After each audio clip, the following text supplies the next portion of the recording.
You've been lied to about detachment. They told you it means not caring, not feeling, turning cold to the world. They told you detachment is weakness, an escape, a way of giving up. But if that were true, why do the ones who cling the hardest still suffer the most? Why do we hold so tightly to people, plans and outcomes, only to end up anxious, disappointed, and afraid? The truth is, detachment isn't about losing, it's about gaining. It's not emptiness, it's freedom. It's the power to love without chains, to give without fear, to live without being controlled by what you cannot control. Buddhism has carried this wisdom for centuries, that detachment is not indifference, but strength, clarity, and courage. When you release your grip, life flows. When you stop forcing, what's meant for you naturally comes. Tonight, as you hear these words, something inside you will soften. The weight of expectations will begin to dissolve. The endless what-ifs will start to fade, and you'll feel a freedom you may not have felt in years. And when tomorrow comes, you'll see it clearly. If it's meant for you, it will come not by clinging, but by letting go. This isn't just another idea.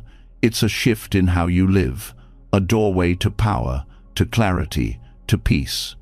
The question is, are you ready to step through? Let's begin.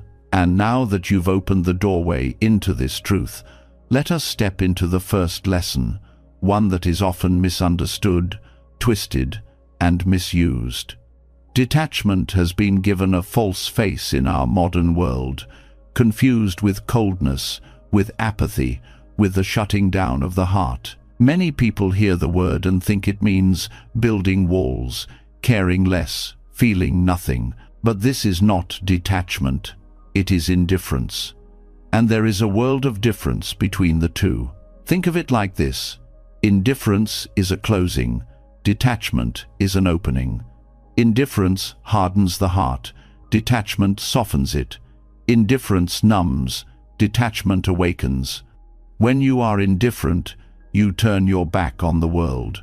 When you are detached, you step into it more fully, but without chains. And this difference is not small. It shapes the way you love, the way you suffer, the way you walk through life itself. To understand detachment, we first need to look at what it is not. Indifference is an armor, often worn by people who have been hurt. It feels safer to say, "I don't care," than to admit how deeply we do. Indifference shuts down the flow of life, convincing you that feeling nothing is the solution. But here is the tragedy. When you block out pain, you also block out joy. When you close yourself to loss, you close yourself to love. Indifference is not strength. It is fear wearing the mask of strength. Detachment, however, is something entirely different. It is not the shutting down of emotion, but the freeing of it. It allows you to love without being consumed, to act without being enslaved by results, to face the ever-changing world without breaking every time it shifts. Detachment is spaciousness. It's the ability to hold something with open hands instead of clenched fists. And because of that openness, compassion flows more easily. You might ask, how can letting go make me more compassionate? Isn't love about holding on? But true love is never about possession. Think of the sun. It gives warmth, light, and life, but it does not cling. It shines because that is its nature, not because it wants something in return. That is what detachment makes possible. When you are not tied to controlling how others respond to you, when your worth is not chained to how your love is received, you can give more freely. You can love for the sake of loving, not for the sake of being needed. Indifference looks at someone's suffering and says, "It's not my problem." Detachment looks at the same suffering and says, "I will help where I can, but I will not drown with them." Do you see the difference? One is absence, the other is presence with clarity. Indifference withdraws because it does not want to feel. Detachment stays, but stays without being consumed by attachment to outcomes. And in this staying, compassion thrives. Buddhism teaches that suffering often comes from clinging, the desperate attempt to hold on to what will eventually change. We cling to relationships, to success, to identities, to possessions, and in that clinging we suffer when they shift, fade, or disappear. Detachment is the antidote. It does not tell you to abandon people or to walk away from life, but rather to loosen the grip, to care deeply, but without the illusion that you can freeze life in place. That loosening is what gives rise to compassion, because when you are no longer enslaved by fear of loss, you can meet others more fully in their pain. Think of a parent who tries to control every step of their child's life, holding tightly to protect them from harm. That grip often suffocates, turning love into control. Now think of a parent who guides, supports, and loves, but allows the child to walk their own path, make their own mistakes, and grow. Which parent shows more compassion? The detached one, because their love is not about ownership, but about freedom. This is how detachment differs from indifference. Indifference would not care at all, but detachment cares deeply without trying to possess. And here lies another truth. Indifference deadens your humanity. Detachment awakens it. When you are indifferent, you lose the richness of being alive, the highs, the lows, the intensity of experience. But when you are detached, you allow yourself to feel everything while being held by an inner strength that does not collapse under the weight of change. Detachment is not an escape from life. It is the capacity to meet life fully, knowing it cannot be controlled. Many people confuse emotional numbness with enlightenment. They believe that to be spiritual is to never feel pain, never grieve, never be moved. But Buddhism does not ask us to kill our emotions. It asks us to see them clearly. Indifference blinds us. Detachment sharpens our vision. A detached person can cry, can ache, can laugh, can rejoice, but they do not cling to these states as permanent. They flow with them as one flows with the river, knowing that water cannot be grasped in a closed fist. And let us go deeper still. Why does indifference feel so tempting? Because it promises safety. When you convince yourself that you do not care, you protect yourself from disappointment.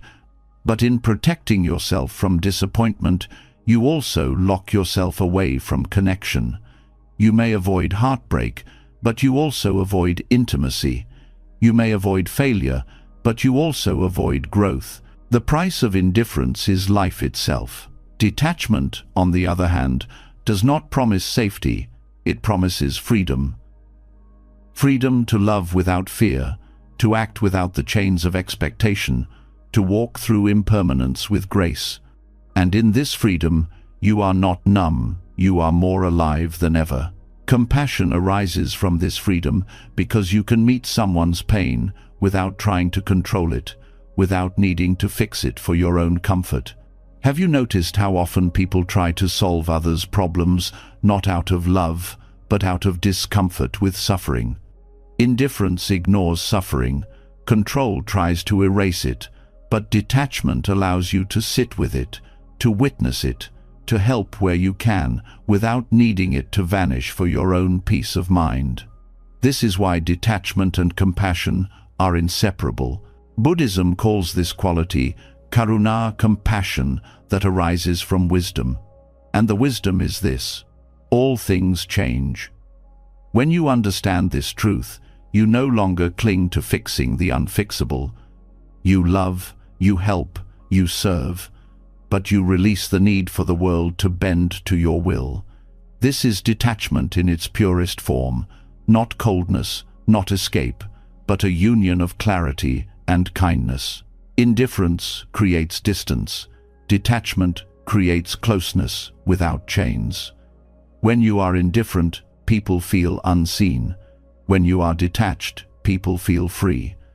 And in that freedom, love flourishes. Because what is love, if not the ability to want the best for another without needing to own them? Think of a friend who listens without judgment, who supports you without needing you to change, just to make them comfortable. That friend is detached, not indifferent. Their care is unconditional, not based on their own attachment to outcomes.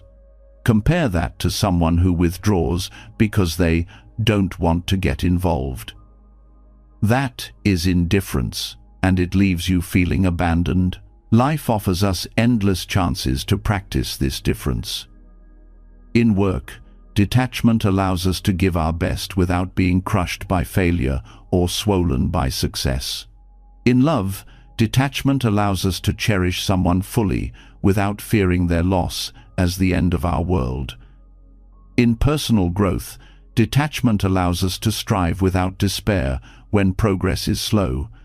Indifference, however, poisons all these areas, making us withdraw, give up, or disconnect. So the question becomes, how do we practice true detachment rather than slip into indifference? The answer lies in awareness. The moment you find yourself saying, "I don't care," ask if that is truth or armor. Ask if you are closing because you are afraid to feel. Detachment does not fear feeling, it allows feeling without ownership. Awareness reveals the motive behind your stance, and in that revelation, you can choose differently. It also lies in remembering impermanence. When you accept that everything shifts, you stop grasping to hold it still. Indifference says, "I will not feel, so I will not suffer." Detachment says, "I will feel fully, knowing that both joy and pain will pass." That acceptance is the ground of compassion, because only when you accept impermanence can you meet others where they are, without trying to drag them into your illusion of control. And so, detachment is not a wall but a doorway. It opens you to deeper love, deeper clarity, deeper connection. It allows you to live without being broken by every change, and yet it keeps your heart open to every experience. Indifference builds walls to protect itself from life. Detachment opens its arms and says, "I cannot control you, but I can walk with you." This subtle difference changes everything. It is the difference between a life half-lived and a life fully embraced, between fear disguised as strength and strength born of wisdom, between emptiness of heart and fullness of spirit. And once you see this difference, you can never confuse them again. And once you see the difference between detachment and indifference, a new question rises to the surface, one that quietly shapes the way we live. If we are not meant to cling, then what becomes of our actions? Do our choices still matter if we let go of the results? This is where the wisdom of karma and detachment comes alive, teaching us that what we do carries weight, yet the freedom lies in not owning the outcome. There is often a misunderstanding about karma, as if it was some kind of cosmic punishment or reward system, handing out prizes for good behavior and punishments for mistakes. But karma is not a judge in the sky. It is the simple law of cause and effect, the ripple created by every thought, word, and action. Just as dropping a stone into water creates waves, every choice we make carries consequences. This is not a threat, it is a description of reality. And here is where detachment enters, to act with clarity, to give your best effort, to plant seeds with care, but to release the need to control when or how they grow. The problem begins when we mix karma with attachment. We want our efforts to bear fruit according to our timeline, our preferences, our vision of how life should unfold. We tell ourselves, if I work this hard, I must succeed. If I love this much, I must be loved back. If I do good deeds, life must reward me with ease. And when the outcome does not match the story we built, suffering rushes in. Detachment breaks this chain. It says, do the work, but let go of the ownership of the result. Allow the seeds to sprout in their own time, in their own way, even if you are not there to see them bloom. In Buddhism, this is called right action. You act because it is aligned with wisdom and compassion, not because you are trying to bargain with the universe. The intention behind the action is pure, and the detachment from the outcome keeps the heart free. This is why karma and detachment are not opposites, but companions. Karma ensures that every action has a ripple. Detachment ensures that you are not shackled to those ripples. Together, they allow you to move through life with integrity, without drowning in the tides of expectation. Think about how exhausting it is to constantly measure everything by results. A student studies and ties their entire sense of worth to a grade. An employee works hard and ties their entire sense of dignity to a promotion. A parent raises a child and ties their entire sense of identity to how that child behaves as an adult. The effort itself becomes poisoned by fear, pressure, and obsession. But when detachment is present, the same student studies because learning itself is worthwhile. The worker does their best because excellence is meaningful. The parent loves because love is their nature. This shift removes the burden of ownership and restores the joy of action. There is a story told of a farmer who planted seeds every year with patience. Some years, rain came on time, and the harvest was abundant. Other years, drought came, and the fields were barren. Yet the farmer did not stop planting, nor did he rage at the sky when conditions turned harsh. He did what was in his power and accepted what was beyond it. This is karma with detachment. You plant, you tend, you give your effort fully, but you do not tie your peace to the weather. This principle changes how we view success and failure. From the lens of attachment, success inflates the ego and failure crushes it. From the lens of detachment, both success and failure are simply results feedback from life that guides us to adjust our actions, nothing more, nothing less. The ego wants to own the victory and deny the defeat. Detachment sees both as passing clouds, not permanent identities. In this way, karma becomes a teacher, not a prison. When you release ownership of outcomes, something profound happens. The fear of failure weakens. So much of human hesitation comes from clinging to results. We do not take risks because we cannot bear the thought of things going wrong. But when you act for the sake of the action itself, without attachment to what follows, fear loses its grip. The artist paints not for applause, but because painting is their truth. The speaker shares not for approval, but because truth must be spoken. The kindness is given not for recognition, but because compassion flows naturally. Detachment from results opens the door to courage, and it also opens the door to peace. How many nights are lost to tossing and turning, rehearsing outcomes, worrying about what will happen? This endless loop is attachment, trying to control the uncontrollable. Detachment brings stillness. It says, I have acted with care, and now I release. The rest is not in my hands. Peace is born not from certainty, but from the willingness to trust the process of karma while letting go of ownership. It is also worth noting that detachment from outcomes does not mean passivity. Many people hear these teachings and think it means doing nothing, leaving life entirely to fate. But that is not the message. The teaching is, act with full presence, with integrity, with compassion, but let go of clinging to what the outcome must look like. Detachment is not about inaction, it is about pure action. In fact, when you stop obsessing about results, your actions become sharper, more effective, because your energy is not drained by fear. This balance can be seen in the practice of mindfulness. Mindfulness is about being fully engaged in the present moment.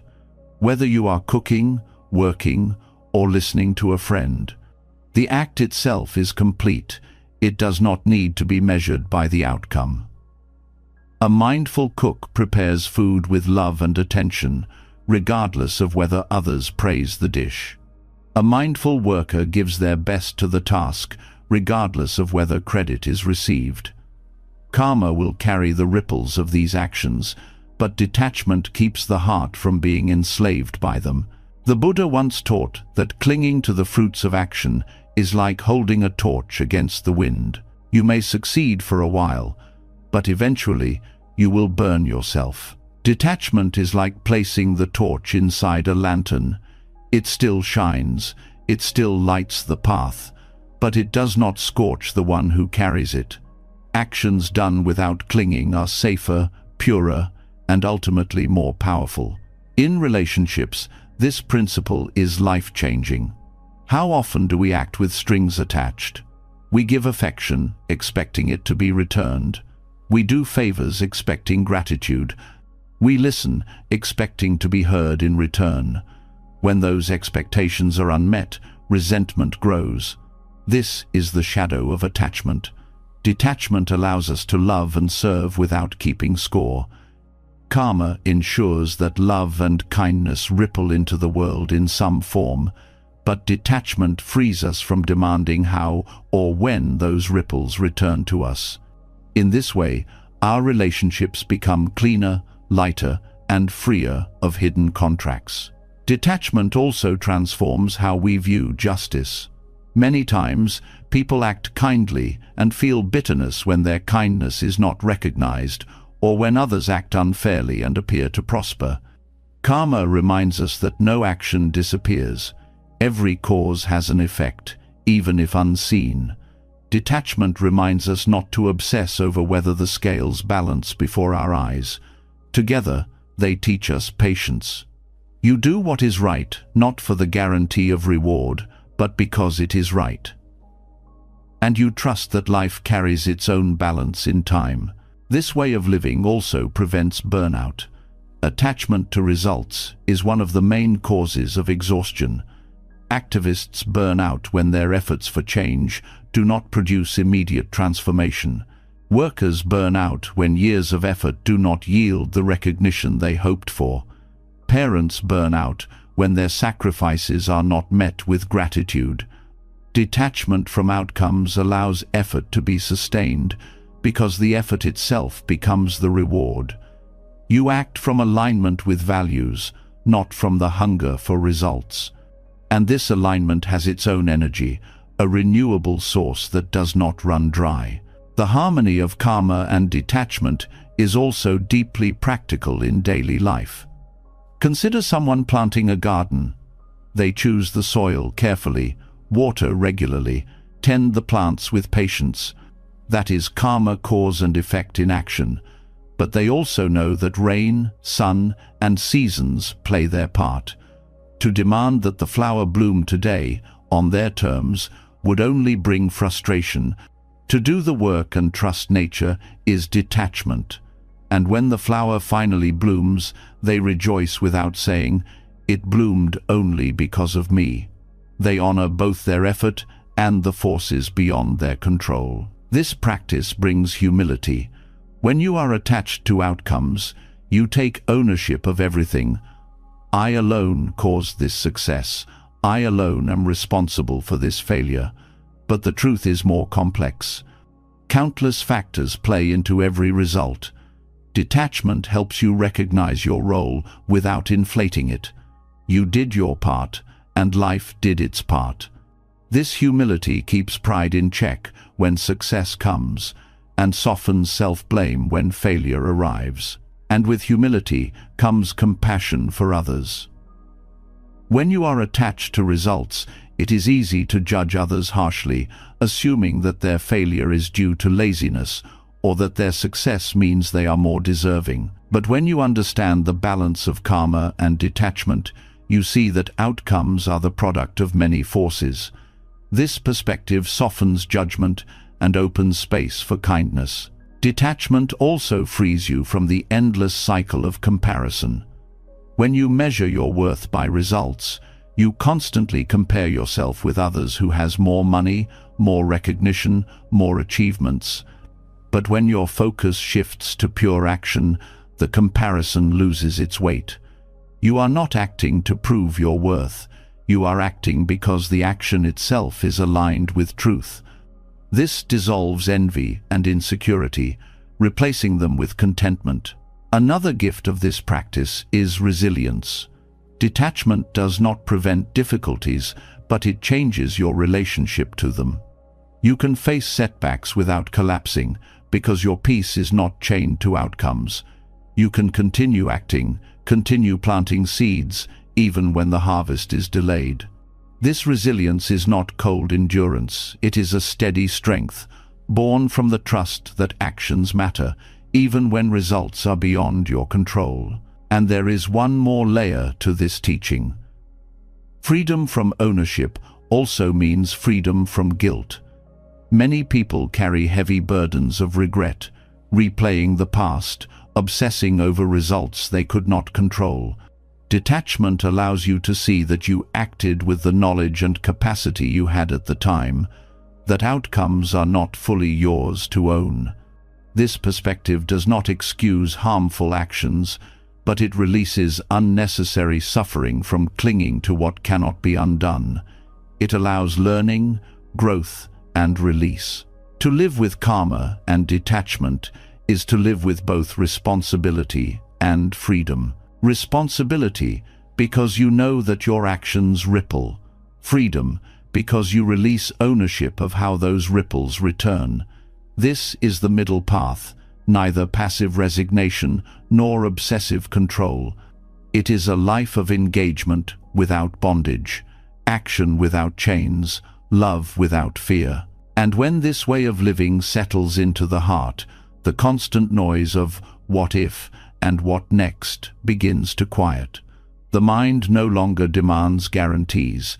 The heart no longer bargains with life. You still act, you still love, you still strive, but you are free from the weight of needing to hold the entire universe in your hands. This freedom is not escape, it is strength, clarity, and peace. And it is the foundation upon which the rest of detachment is built. And once we see that our actions are not ours to own, that karma unfolds in its own rhythm, the next veil begins to lift.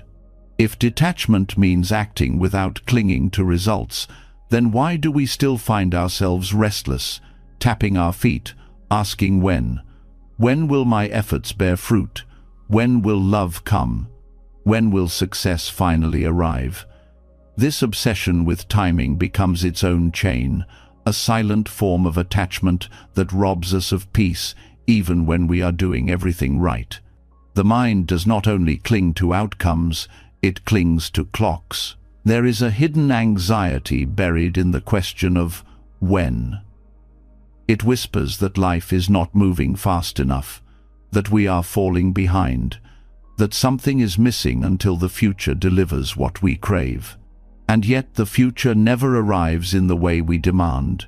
We create timelines in our heads and then measure our worth against them. At this age, I should be married. At this stage, I should be wealthy. By now, I should be healed, successful, enlightened.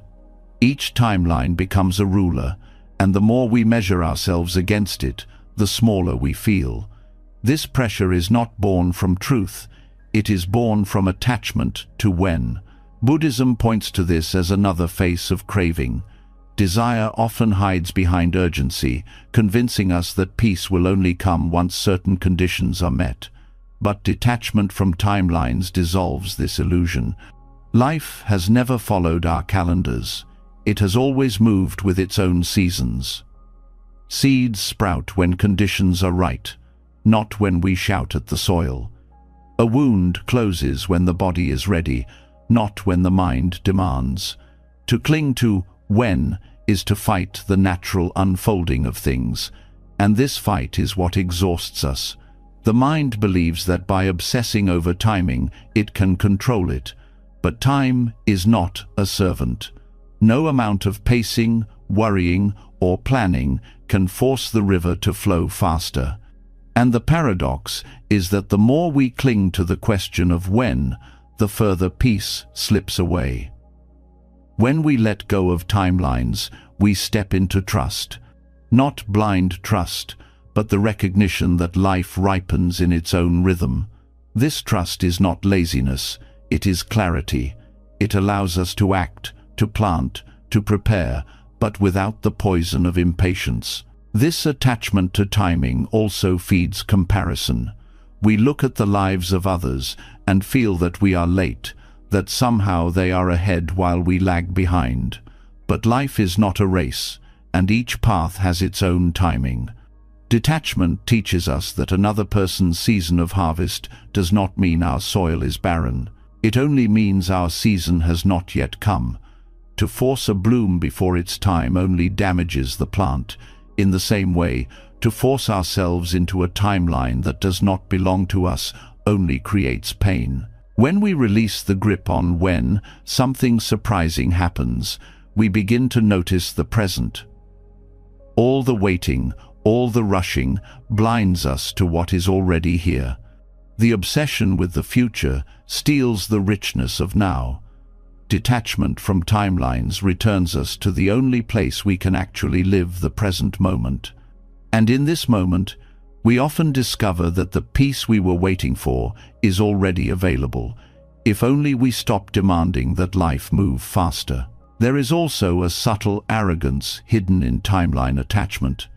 We assume that we know the perfect schedule for our lives, that we can map out the exact order of events that will make us whole. But how many times have delays and detours turned out to be blessings? How often has what we thought was too late turned out to be exactly right? Detachment humbles us. It reminds us that life's timing often carries a wisdom greater than our own. To release when is to bow to this wisdom, to stop demanding and start listening. This is not to say that waiting is easy. The human heart feels the ache of longing, the sting of delay. Detachment does not deny these feelings. It allows them without letting them become chains. It says, "Yes, I feel the hunger for what is not yet here, but I will not let this hunger poison the meal that is already on my table. I will walk forward, I will keep planting, but I will not be enslaved by impatience." This balance keeps hope alive without turning it into despair. The pressure of timelines also shows up in healing. We tell ourselves that by a certain time we should be over our grief, over our heartbreak, over our mistakes. But the heart has its own clock. To detach from timelines in healing is to give space for wounds to close naturally, without judgment.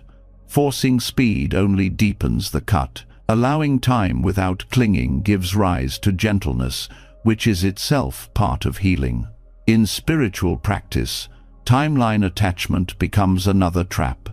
We want enlightenment quickly, transformation immediately, wisdom on demand. But awakening is not a goal to be achieved by a deadline. It is a process of unfolding. Detachment from timing is essential here, because the very desire for quick results feeds the ego we are trying to dissolve. A flower does not bloom because it is impatient, it blooms because it is ready. In the same way, clarity comes when the conditions are right, not when we demand it. When we free ourselves from timelines, life becomes lighter. Instead of chasing the next milestone, we find joy in the step we are already taking. We stop rushing through life as if the destination will finally bring peace, and instead discover that peace was possible in the journey all along. This does not mean giving up ambition or abandoning goals. It means holding them lightly, working toward them without chaining our happiness to their deadline. Think of the artist who clings to finishing a masterpiece by a certain time. The pressure kills creativity. But when the artist lets go of the timeline, the work flows naturally, sometimes slowly, sometimes in bursts, but always alive. This is how detachment from when unleashes creativity. It removes the chokehold of urgency and allows natural rhythm to guide the process. This teaching also reshapes how we view aging. Many suffer because they feel life is moving too fast or too slow, that they are too young for this or too old for that. These are timelines imposed by society, not by truth. Detachment from such timelines frees us from the tyranny of too late or not yet. It reminds us that every stage has its own gifts, and that comparing one's journey to an artificial schedule only blinds us to what is possible now. The practice of letting go of when is a form of surrender, but not the weak surrender of giving up. It is the strong surrender of trust. To surrender timing is to admit that we do not control the unfolding of life, but that we can still meet it fully with presence and integrity. This surrender is not passive, it is active acceptance. It allows us to act where we can and rest where we must, without drowning in the frustration of unmet deadlines. To live this way requires patience, but not the kind of patience that grits its teeth, waiting for relief. It requires the patience of openness, the patience that says, I am willing to walk with life at its pace, not mine. This kind of patience is not heavy, it is light. It frees the heart from the endless chase and brings a quiet confidence that what is meant will arrive when it must. And so, detachment from timelines becomes another doorway into freedom. It loosens the grip of impatience, dissolves the burden of comparison, heals the arrogance of thinking we know best, and returns us to the richness of now. To release when is not to stop caring, it is to stop clinging. It is to act, to love, to grow, but to let life's seasons unfold in their own rhythm. In that rhythm, there is peace. In that rhythm, there is freedom. And in that rhythm, there is the quiet truth that what is meant for you will never miss you, and what is not meant for you will never stay, no matter how much you chase. When this truth sinks in, the restless question of when begins to dissolve, and with it, the endless weight of urgency. What remains is a quieter way of living, steady, open, and free. And once the grip of timelines loosens, another subtle layer of attachment begins to reveal itself, one that hides even deeper than impatience. It is the constant pull of desire, the restless craving that whispers that life will only be complete once we finally have what we want. Desire itself has been painted as the enemy of peace, as though wanting automatically makes us weak or unspiritual. But Buddhism does not simply dismiss desire as something to kill or escape. It sees it as a mirror, a guide, a teacher that can point us toward the attachments we cannot yet see. To walk the path of detachment, we must learn not to hate desire, but to listen to it. Desire has a voice, and it often speaks louder when we resist it. The moment you say to yourself, I should not want this, the wanting grows stronger. This is why repression never brings freedom. It only buries desire where it festers. The wiser approach is to meet it directly and ask, what is this longing revealing? What hidden need lies beneath it? In this way, desire becomes a teacher, not an enemy. When we look closely at what we crave, we begin to uncover the invisible chains of attachment that keep us restless. Think of someone longing endlessly for recognition. The desire itself is not evil. It points to a deeper attachment to self-worth being tied to others' approval. The desire for recognition becomes the teacher, showing where freedom is lacking. Or consider the desire for control in relationships. That craving reveals the fear of abandonment or betrayal that lies unexamined. Without desire exposing these wounds, they remain hidden. In this way, unmet desires act like lanterns, lighting up the corners of the mind where attachment quietly resides. The danger comes when we mistake the surface desire for the solution. We chase money believing it will bring security, but the real need is for safety within ourselves. We chase beauty believing it will bring love, but the deeper desire is to feel seen and valued. We chase power believing it will bring freedom, but the hidden craving is to escape vulnerability. Each desire is like a signpost pointing to the root attachment beneath. If we only follow the sign without looking deeper, we become lost in endless craving. If we pause and study the sign, we find the doorway to growth. Buddhism teaches that desire, or tanha, is one of the causes of suffering because it binds us to the illusion that fulfillment lies outside of us. But this teaching is not meant to demonize desire. It is meant to show us that the energy of desire can be transformed. When desire is seen clearly, it becomes wisdom. The fire of craving, when understood, becomes the light of awareness. The very thing that once enslaved us becomes the key to freedom, if we are willing to look honestly at what it reveals. This way of seeing changes how we respond to frustration. Instead of seeing unmet desires as failures, we begin to view them as opportunities. Each disappointment becomes a mirror showing us what we cling to. The job that slips away reveals our attachment to identity through career. The unreturned love reveals our attachment to being chosen. The delayed success reveals our attachment to external validation. These unmet desires are not punishments, they are lessons. They strip away illusions so that we can see the truth of where we are still bound. There is also a tenderness in this teaching. When we realize that desire is a teacher, we stop shaming ourselves for wanting. Too often, spirituality is twisted into self-rejection, telling us that any longing is weakness, but to want is human. The key is not to deny it, but to study it, to listen with compassion, and to trace it back to the root. This softens the harshness of practice and allows us to grow with patience rather than self-condemnation.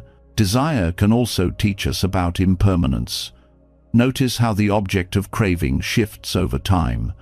What you desperately wanted 10 years ago may no longer matter today. The desires of childhood give way to the desires of adulthood, and those too will fade.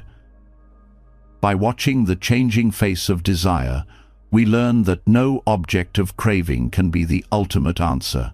This realization does not make desire disappear, but it lessens its grip because we see that its promises are temporary. Unmet desires also show us where we confuse means with ends. We often believe that the thing we want is the final goal, but in truth, it is usually a stand-in for something deeper. A person may crave wealth, but beneath it lies the desire for stability. Another may crave admiration, but beneath it lies the desire to feel worthy. When the surface desire is unmet, the deeper need is revealed. This process is uncomfortable, but it is the very discomfort that brings growth. Another aspect of desire as a teacher is that it shows us where we place our power outside ourselves. Each time we say, "I cannot be happy until I have this," we hand our freedom over to something external. By noticing this, we are given the chance to reclaim that power. We begin to see that while desires may arise, our peace does not have to be held hostage by their fulfillment. This recognition is not indifference, it is liberation. In practice, this means pausing when desire arises and asking deeper questions. Instead of rushing to satisfy it, we can ask, what is this longing pointing to? What fear or belief sits beneath it? This does not mean denying pleasure or rejecting goals, but rather engaging with desire consciously instead of blindly.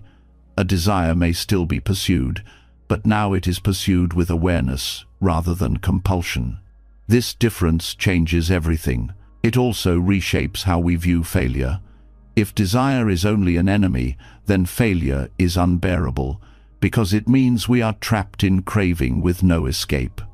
But if desire is a teacher, failure becomes instruction. Every disappointment teaches us where we were attached, where we expected life to bend to our will. In this sense, unmet desires are some of the most valuable teachers, because they strip away illusions faster than success ever could. This perspective also deepens compassion for others. When we see that everyone's desires are pointing to hidden attachments and unmet needs, we stop judging people for what they want. Instead of mocking someone for chasing fame or wealth, we recognize the deeper longing beneath, perhaps the desire to feel safe, loved, or free. This recognition allows us to meet others with understanding, not scorn. Compassion grows when we see that beneath all desires lies the same human longing to be whole. Desire, when viewed in this way, also reshapes motivation. Instead of being driven purely by craving, we begin to act from awareness. We may still pursue goals, relationships, or success, but we do so with the understanding that none of these will complete us. They may enrich life, but they are not life's foundation. This subtle shift changes the quality of our striving. It becomes lighter, freer, less desperate.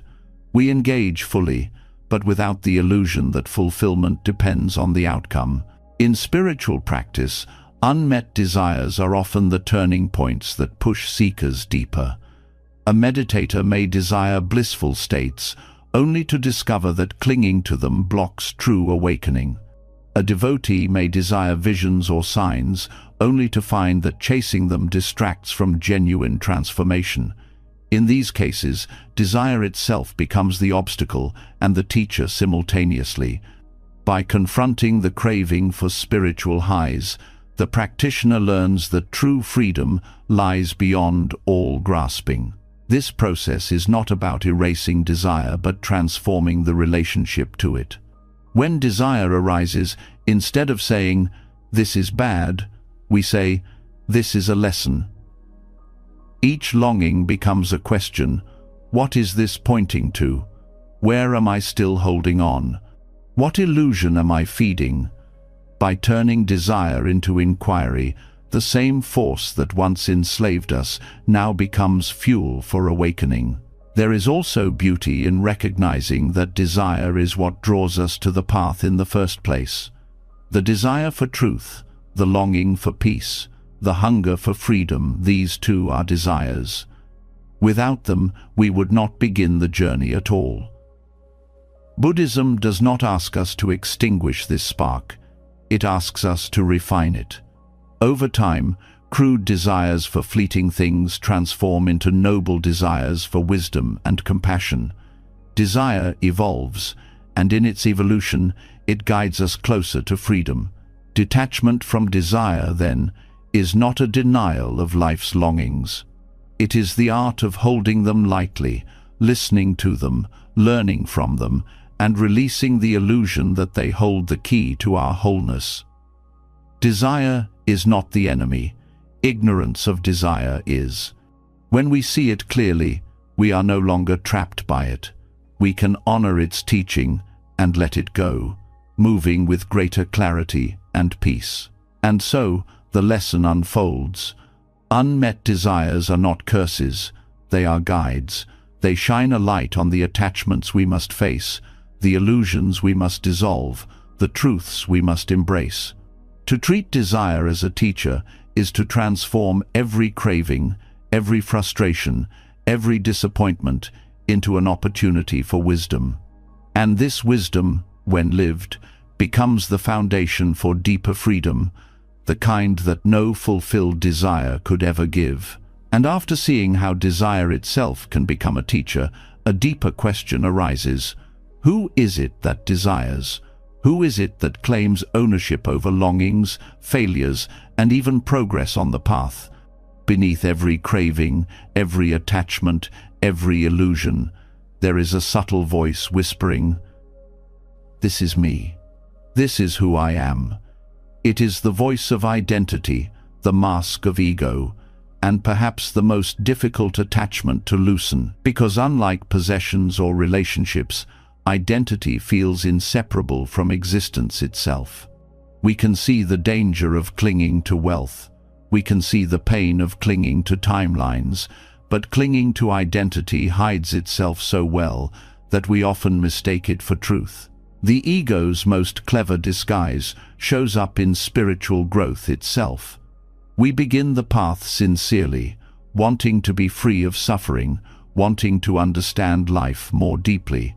But as progress comes, the ego slips back in through the side door, wearing new clothes. Instead of "I am wealthy" or "I am successful," it becomes "I am wise," "I am spiritual," "I am enlightened." What once seemed like freedom quietly transforms into another chain, gilded in the language of awakening. This is why detachment from identity is perhaps the highest and most subtle practice of all. To understand why identity clings so tightly, we must first see how the mind builds it. Identity is constructed from stories, the narrative that says, "This is who I am." These stories can be about achievements, failures, roles, beliefs, or labels. They can be external, like "I am a teacher, a parent, a healer," or internal, like "I am strong, I am broken, I am spiritual." None of these stories are inherently harmful, but the problem comes when we cling to them as absolute. When life contradicts them, suffering begins. If you are attached to being wise, every mistake becomes a threat. If you are attached to being compassionate, every moment of anger becomes shame. The identity itself becomes the prison. In spiritual practice, this is even more deceptive, because the labels feel noble. To call oneself spiritual or awakened seems harmless, even inspiring, but the more tightly we cling to these identities, the more subtle pride and fear grow. Pride arises in comparison.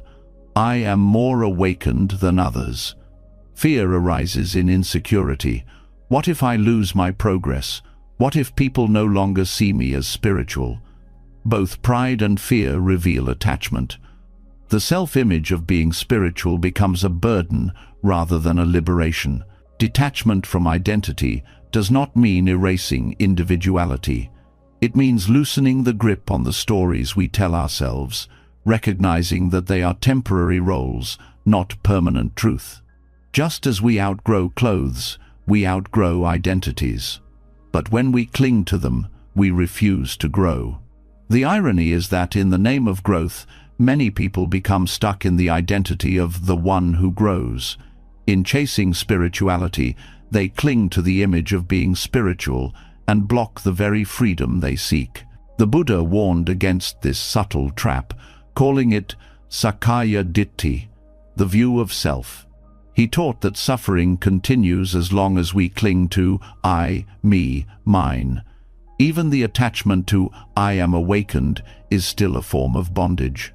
True detachment is the release not only of objects and desires, but of the very sense of self that clings to them. Without this release, even spiritual practice becomes another possession. One way to see this clearly is to notice how identity reacts when threatened. If someone questions your beliefs, do you feel defensive? If someone doubts your wisdom, do you feel anger? These reactions reveal the tightness of attachment. When identity is held loosely, challenges are not threats, they are opportunities. When identity is clung to, every challenge feels like an attack on existence itself. Detachment from identity transforms criticism into learning, failure into growth, and uncertainty into openness. There is also a hidden exhaustion in clinging to identity. To constantly maintain the story of who you are requires effort. If you are attached to being kind, you must suppress anger at all costs. If you are attached to being strong, you must hide weakness from others. If you are attached to being spiritual, you must constantly perform wisdom. This performance becomes heavy because it is driven by fear of being exposed as something else. Detachment lightens this weight by allowing you to simply be, without the burden of maintaining an image. This detachment is not about indifference to growth, but about sincerity. When you are detached from the identity of being spiritual, you can engage in practice honestly, without needing to prove anything. You meditate because it brings clarity, not because it makes you appear enlightened. You act compassionately because compassion flows, not because you want others to call you kind. Detachment purifies motivation, stripping away the ego's disguise. It also brings humility. Identity clings to comparison: who is ahead, who is behind, who is superior. Detachment dissolves this need to measure. The path becomes your own, not a race. Humility arises naturally, because without the ego's mask, there is no need to be more than or less than anyone else. The journey becomes about truth, not about image. Detachment from identity also reveals the fluidity of self.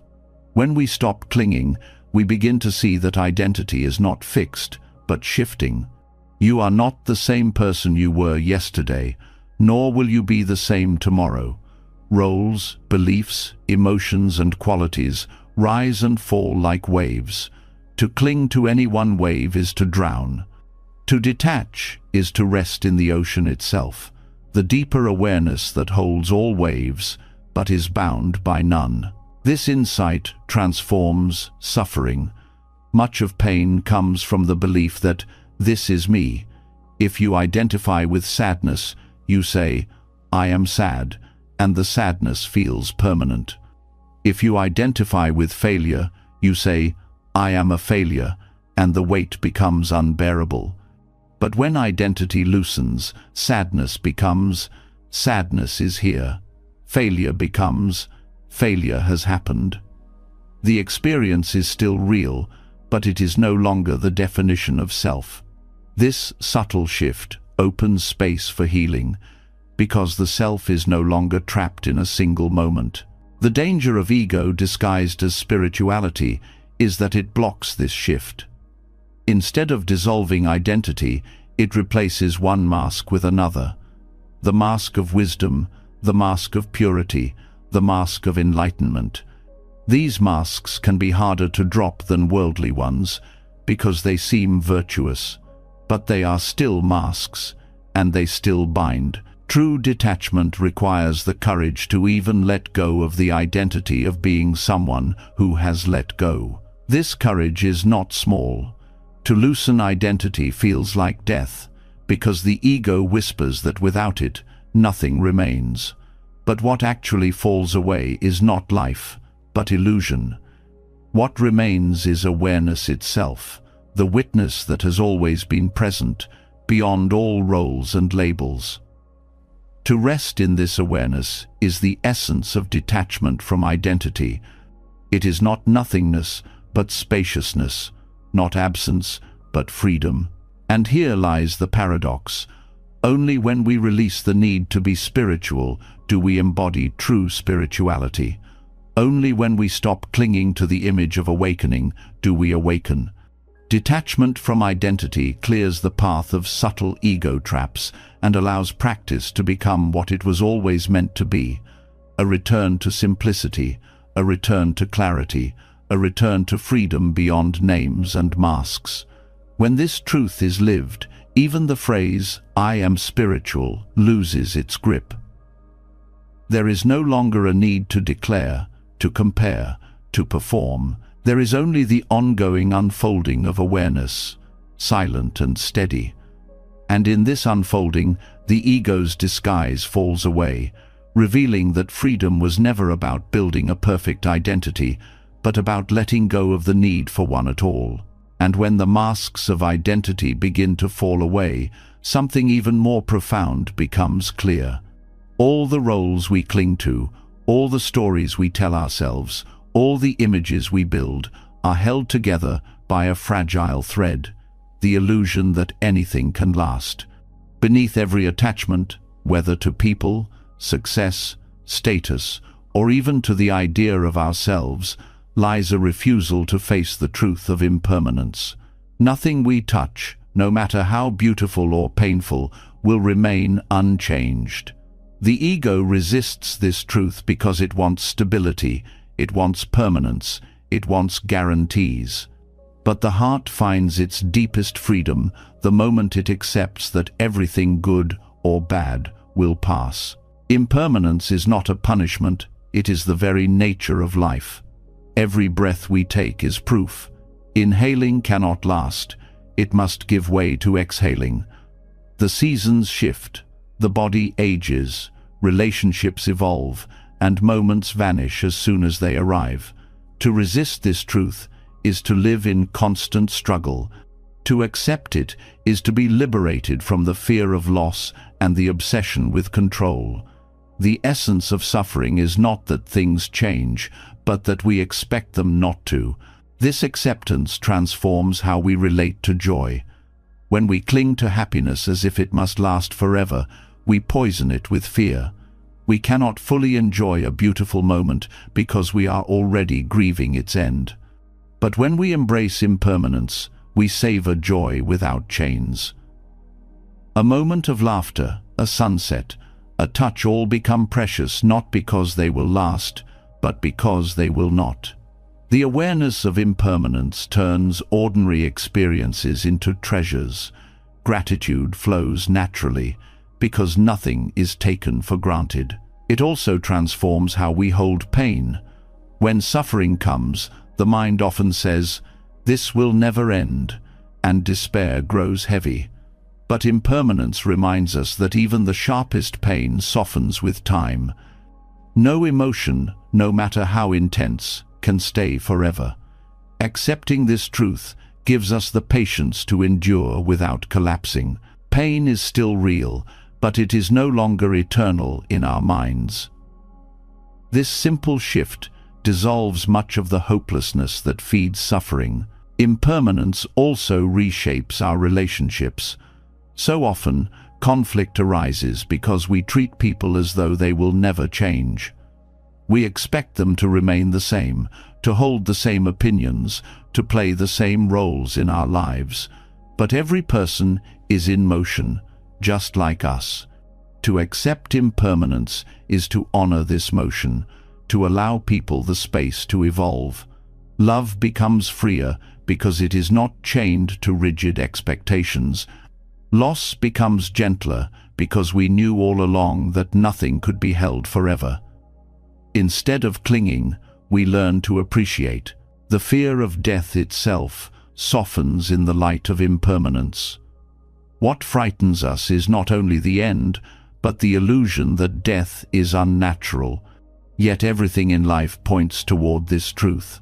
What is born will pass. To resist this truth creates terror. To accept it creates peace. Awareness of mortality is not meant to depress us, but to awaken us. It sharpens our appreciation of each breath, each connection, each opportunity. Death is not a thief of meaning, but a giver of it, because it reminds us that every moment matters. Impermanence also dismantles pride and despair. When success comes, we may cling to it as though it will define us forever. When failure comes, we may collapse as though it will bury us forever. Both are illusions. Success fades, failure fades, and life continues to unfold. By accepting this, we neither inflate with victory nor drown in defeat. We meet each state with balance, knowing it is temporary. This balance is the freedom of equanimity, the ability to remain steady while the world shifts endlessly around us. The refusal to accept impermanence often shows up as control. We tighten our grip on relationships, on possessions, on plans, believing that if we hold tightly enough, nothing will slip away. But the truth is that clinging accelerates suffering. What we grip only cuts us more deeply when it changes, as it inevitably will. Acceptance of impermanence teaches us to hold life gently, like holding water in open hands. It may pass through, but in that openness, there is no struggle, only flow. In practice, this means bringing awareness to the smallest shifts. Watching the body breathe, noticing how each inhalation ends, how each sensation arises and falls, trains us to see impermanence directly. Observing thoughts and emotions with the same clarity reveals their fleeting nature. Even anger, which feels overwhelming in the moment, changes when observed closely. It rises, peaks, and falls. Through this practice, the truth of impermanence stops being a theory and becomes lived experience. Impermanence also teaches forgiveness. Grudges live on the belief that someone will always be the same person who hurt us. But when we recognize that people change, that even those who harmed us are in motion, we loosen the grip of resentment. This does not erase responsibility, but it opens the door to compassion. Just as we are not the same as we were in the past, neither are they. Acceptance of impermanence allows us to release the frozen image we hold of others and find peace in letting go. It also inspires courage. Many people delay their dreams, believing there will always be more time. But impermanence reminds us that time is not guaranteed. This awareness does not make life heavier, it makes it urgent in a sacred way. We speak the words of love while there is still time. We pursue the paths that matter while we can. We savor the moments available rather than postponing them for an uncertain future. Acceptance of impermanence is a call to live fully, not someday, but now. Even our spiritual practice deepens when we embrace impermanence. Meditation becomes not about reaching some final, permanent state, but about resting in the ever-changing flow of experience. Insight grows because we stop resisting change and begin observing it with clarity. This opens the door to wisdom, because wisdom is nothing more than seeing reality as it is. And reality is impermanent. The liberation in impermanence is not about abandoning life, but engaging it more fully. When you know that everything passes, you stop wasting energy trying to freeze it. You allow joy to be joy without fearing its end.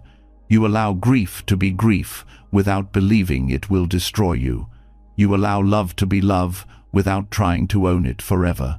This is freedom not from change, but through change. And in this freedom, a profound gratitude arises. Every sunrise becomes a gift because you know it will not last. Every embrace becomes sacred because you know it cannot be repeated in exactly the same way. Every breath becomes precious because you know it is one less in the span of a life. Gratitude is born from the awareness that nothing is owed and nothing is permanent. To accept impermanence is to finally align with the truth of existence. It does not mean we stop feeling joy or sorrow. It means we stop resisting their flow. It does not mean we stop loving. It means we stop demanding that love remain unchanged. It does not mean we stop striving. It means we stop attaching to results as permanent. This acceptance is not resignation, it is liberation. Because only when we stop fighting change do we discover the stillness that has always been present beneath it. And so the practice becomes simple but profound. Notice change, honor it, release the illusion of permanence, and rest in the freedom that follows. In this freedom, life is not diminished, it is intensified. Every moment, every connection, every breath becomes more radiant, because we finally understand how fragile, fleeting, and sacred it truly is. And as the truth of impermanence settles deeper into the heart, a new question rises that strikes at the center of human experience. How do we love in a world where nothing lasts? If everything changes, if people come and go, if even the most cherished bonds cannot be held forever, how do we open ourselves to love without being shattered by loss? This is where the wisdom of non-attachment in relationships begins to shine. It does not mean withholding love, nor does it mean keeping others at a distance. It means loving fully, with depth and sincerity, while honoring the freedom and impermanence of the other. Attachment in relationships often masquerades as devotion. We tell ourselves that to cling tightly is proof of love, that jealousy is a sign of care, that control is a form of protection. Yet these patterns do not arise from love, they arise from fear. Fear of loss, fear of rejection, fear of change. The heart believes that if it holds tightly enough, it can freeze love in place. But this grasping suffocates the very thing it longs to preserve. Non-attachment, by contrast, allows love to breathe. It is the open hand instead of the clenched fist, the willingness to cherish without owning, the courage to be present without demanding permanence. When love is entangled with possession, it becomes conditional. We begin to measure the other by how well they meet our needs, how closely they align with our expectations. In this way, the relationship stops being a meeting of two free beings and becomes a contract of control. But non-attachment reveals a different way. It says, "I love you not because you fulfill my conditions, but because love flows freely. I do not demand that you remain the same or that you exist solely to satisfy me. I honor your freedom as much as my own. In this honoring, love grows stronger, not weaker." This principle dismantles the illusions of ownership. We often speak of partners as my husband, my wife, my friend. These words are convenient, but they conceal a dangerous belief that another person can be possessed like an object. The truth is that no one belongs to us. People are not property. They are living, changing beings. Non-attachment does not deny closeness. It enriches it by removing the chains of ownership. To say, "I love you" with non-attachment means, "I celebrate your presence, but I do not own your being." Non-attachment in relationships also dissolves jealousy. Jealousy thrives on the belief that love is a scarce resource, that if someone else receives affection, we will have less. But true love is not diminished by sharing, it expands. When we practice non-attachment, we see that the love we give and the love others receive are not in competition. This perspective loosens the grip of insecurity and allows us to trust more deeply. Trust becomes less about guarantees of permanence and more about the freedom to choose one another again and again in the present moment. At its core, non-attachment is about presence. When we cling to permanence, we miss the beauty of what is unfolding now. We look into the eyes of a loved one, but think of how to keep them forever. We share a moment of laughter, but worry about when it will end. Non-attachment brings us back to the moment, allowing us to taste the fullness of love as it is, without being haunted by its eventual change. In this way, every gesture, every word, every touch becomes sacred, because we know it cannot be repeated in the same form. Non-attachment does not weaken commitment. Many fear that letting go of possession means abandoning loyalty. But the opposite is true. When love is free from chains, it becomes more resilient. Commitment born from attachment is fragile because it depends on conditions remaining the same. Commitment born from non-attachment is steady because it is rooted in choice, not compulsion. To say, "I am with you in freedom," is far more powerful than to say it out of fear or dependence. It also changes how we respond to conflict. In attachment, conflict is often amplified by ego. We cling to being right, to having the upper hand, to controlling the narrative. But in non-attachment, the priority shifts from control to understanding. We no longer need to dominate the other because our identity is not chained to being right. This allows space for listening, for humility, for compromise. Conflict does not vanish, but it softens, because love is no longer entangled with the need to win. Non-attachment also invites us to see our partners and loved ones as mirrors. Every irritation, every longing, every fear they awaken in us reveals our own attachments. Instead of blaming them for not meeting our demands, we can ask, what is this reaction showing me about myself? In this way, relationships become paths of growth, each moment of friction an opportunity to loosen the grip of ego. This is not about tolerating harm, but about using everyday tensions as openings to greater self-awareness. The acceptance of impermanence plays a vital role here. Every relationship will change, whether through evolving dynamics, distance, or death. Clinging to the fantasy of permanence sets us up for heartbreak, but when we accept change, we love more courageously. We no longer waste energy resisting the inevitable. Instead, we pour it into cherishing the time we have. This awareness turns ordinary days into treasures and ordinary words into blessings. The fragility of life makes love more urgent, more precious, more alive. Non-attachment also allows us to release gracefully when relationships end. Whether through breakup, estrangement, or loss, endings are part of the fabric of life. Attachment makes these endings devastating because it insists that the relationship should have lasted forever. Non-attachment allows grief without bondage. We mourn what was, we honor what we shared, but we do not collapse under the illusion that it should have been permanent. This grace allows love to leave without leaving scars of bitterness. In family relationships, non-attachment has its own expression. Parents who cling tightly to their children often mistake control for care. But true care honors the child's freedom to grow, to make mistakes, to become someone new. Non-attachment here means loving fully while letting go of ownership over the child's path. It is the strength to say, I will walk beside you, but I will not imprison you with my expectations.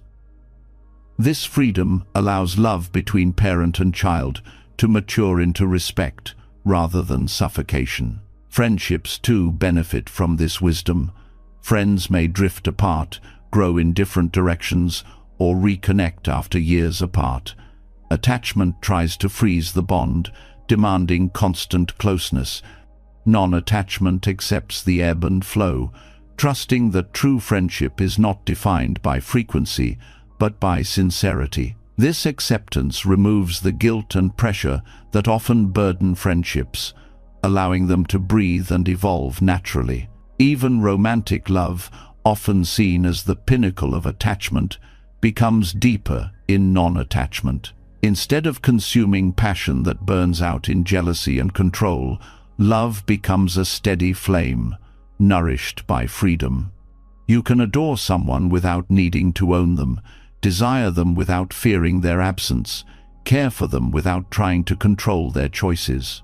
This kind of love is not weaker, it is indestructible because it is not tied to possession. Non-attachment also transforms self-love.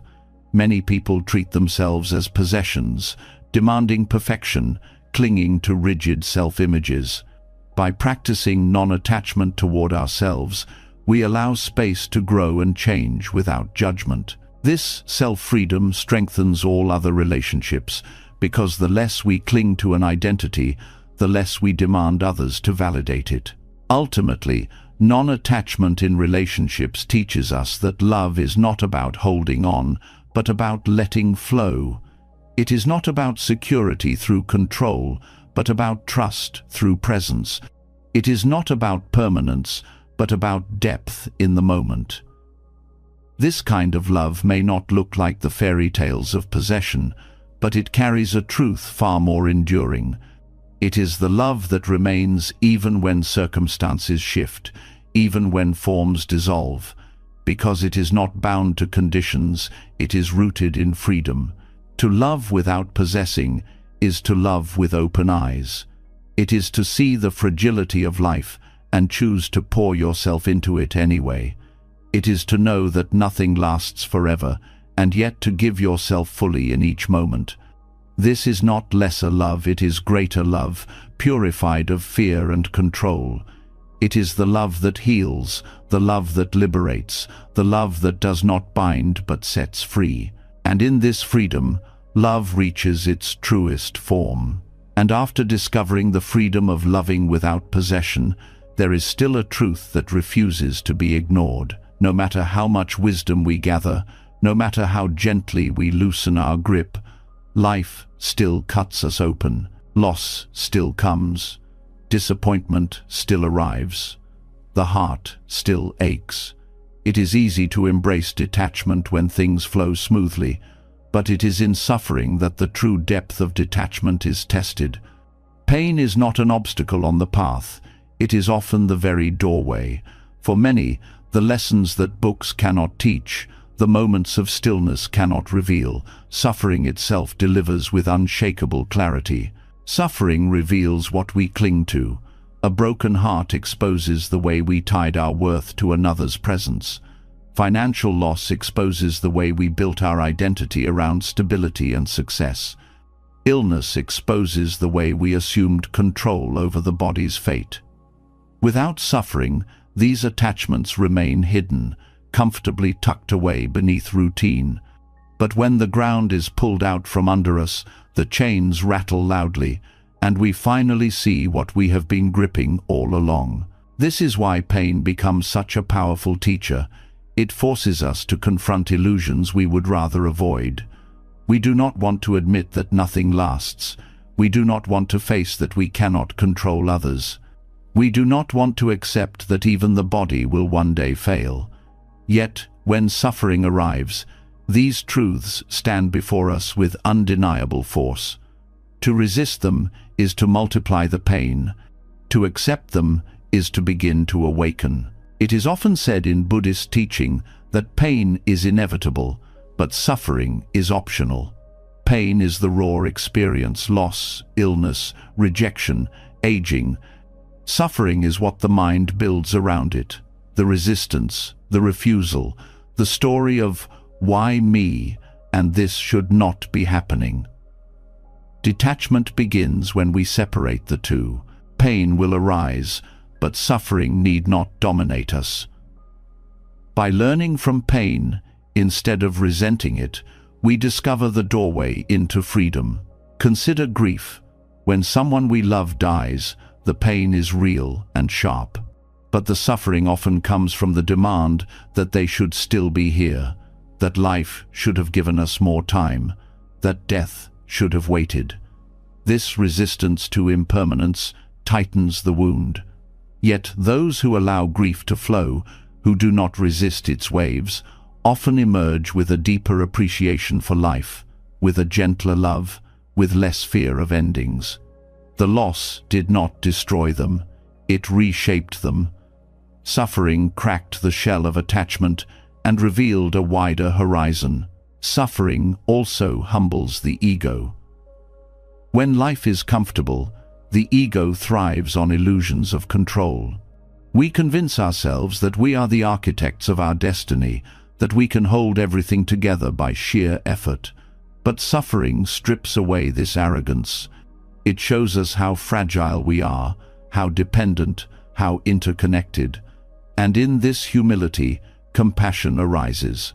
Those who have known deep suffering often carry an ability to sit with the suffering of others without judgment. Their own wounds have made them more tender. Pain teaches us not only detachment, but also compassion. Because once you have been broken, you understand the fragility of all. Detachment through suffering is not about becoming numb, it is about becoming real. When you have walked through fire, trivial attachments lose their grip. The small irritations that once consumed you seem weightless compared to what you have endured. Suffering burns away the unnecessary, leaving only what matters. This clarity is one of its greatest gifts. Another lesson suffering teaches is the futility of resistance. So much of pain is magnified because we fight it, deny it, push it away. Yet the more we resist, the stronger it grows. At some point, exhaustion sets in, and we are forced to let go. This surrender is not weakness, it is wisdom. In that letting go, we discover the strength we never knew we had. The moment we stop clinging, even in the middle of pain, a space of peace opens. It does not erase the hardship, but it changes how we hold it. Suffering also reveals the depth of impermanence in a way nothing else can. We may accept change intellectually, but when life takes something we love, the truth of impermanence is no longer a concept. It is carved into our bones. And once this truth is embodied, we can no longer live as if things will stay the same. We begin to cherish more deeply, to love more honestly, to loosen our grip more willingly. The pain of loss teaches us not to waste time clinging to illusions. In spiritual practice, suffering often becomes the catalyst for transformation. Few people begin the path from comfort alone. It is suffering that pushes them to seek, that cracks open the longing for truth. Illness, heartbreak, failure, these become turning points, gateways to a deeper search for meaning. Without them, many would remain asleep in routine. Suffering shocks us awake, showing us that life as we have been living it is unsustainable. This shock is painful, but it is also sacred, and yet not all who suffer awaken. Some become bitter, hardened, resentful. What makes the difference? The willingness to learn from suffering rather than resist it. Detachment turns pain into teacher, while attachment turns pain into poison. If we cling to the idea that suffering should not exist, we are consumed by it. If we open to it as a messenger, we are transformed by it. This is why Buddhism places suffering at the very beginning of the Four Noble Truths. To see suffering clearly is the starting point of liberation. The Buddha did not hide from it, nor did he glorify it. He pointed to it as reality, as the teacher that guides us toward freedom. Without suffering, detachment remains theory. With suffering, detachment becomes necessity. Suffering also teaches gratitude. When you have lost, when you have been stripped bare, even the smallest joys shine brighter. A simple meal, a kind word, a moment of stillness all become treasures. This shift in perspective is not forced. It is born from having known the opposite. In this way, suffering deepens our capacity for appreciation. It teaches us not to take for granted what is here, because we know firsthand how fragile it is. Pain also sharpens the present. When life wounds us, the past becomes heavy with regret, and the future with fear. The only place left to breathe is now. This forced presence, while uncomfortable, reveals the truth the mind often avoids, that life can only be lived in this moment. Suffering drives us back to presence, and in presence, the seeds of detachment begin to grow. In relationships, suffering often reveals the difference between attachment and love. Heartbreak shows us how much of what we called love was actually possession. Betrayal shows us how much we clung to illusions about others. Loss shows us how deeply we demanded permanence. While painful, these lessons strip away false notions of love and open the possibility of a love less bound by chains. Suffering dismantles illusions so that love can be reborn in freedom. Even the body itself teaches through pain. Illness, aging, and injury remind us that we cannot cling to youth, strength, or even health. For many, these experiences awaken detachment more powerfully than any teaching. To face the body's fragility is to confront the impermanence we often ignore. While difficult, it offers wisdom that comfort could never deliver. And so suffering, far from being an obstacle, is often the most effective gateway to detachment. It shatters illusions, humbles the ego, deepens compassion, sharpens gratitude, and forces presence. It strips away what is false so that we can see what is true. This does not mean seeking out suffering, but meeting it when it comes with openness rather than resistance. To suffer is to be human. To learn from suffering is to awaken. When we allow suffering to teach us, the chains of attachment loosen. We stop demanding permanence from what cannot last. We stop resisting truths that cannot be avoided. We stop shrinking from life's fragility and instead embrace it with open eyes. In this way, pain becomes not just something to endure, but a sacred guide, leading us to the freedom that comfort alone could never reveal. And after walking through the lessons that suffering brings, the path opens into something even more practical, something that touches every corner of our daily lives. Suffering shows us the cost of clinging, but the question remains, how do we live without that constant grasping? How do we work, love, create, and own without being trapped by possession? Buddhism calls this practice non-grasping, and it is not about rejecting life, but learning to hold it lightly, engaging fully while refusing to be chained. Non-grasping is not apathy. It does not tell you to walk through life empty-handed, refusing all bonds or responsibilities. It teaches the art of touching everything without letting it stick to you. A person who practices non-grasping can work with passion, love with depth, and enjoy possessions without being enslaved by them. The difference lies in the grip. Grasping says, "This must be mine, this must stay, this defines me." Non-grasping says, "This is here now, I will honor it, and when it changes, I will release it." This principle reshapes the way we approach work. Many people tie their identity and worth to achievements. Success becomes a possession, something they must cling to for meaning. Failure becomes unbearable because it feels like personal annihilation. Non-grasping allows us to engage in work wholeheartedly, but without letting results define us. You still strive, you still give your best, but you release the obsession with ownership of outcomes. The effort itself becomes the reward. This shift frees you from burnout because your energy no longer leaks into fear of failure or endless comparison. In relationships, non-grasping brings a quiet strength. Grasping tries to hold people in place, to freeze them into the roles we want them to play.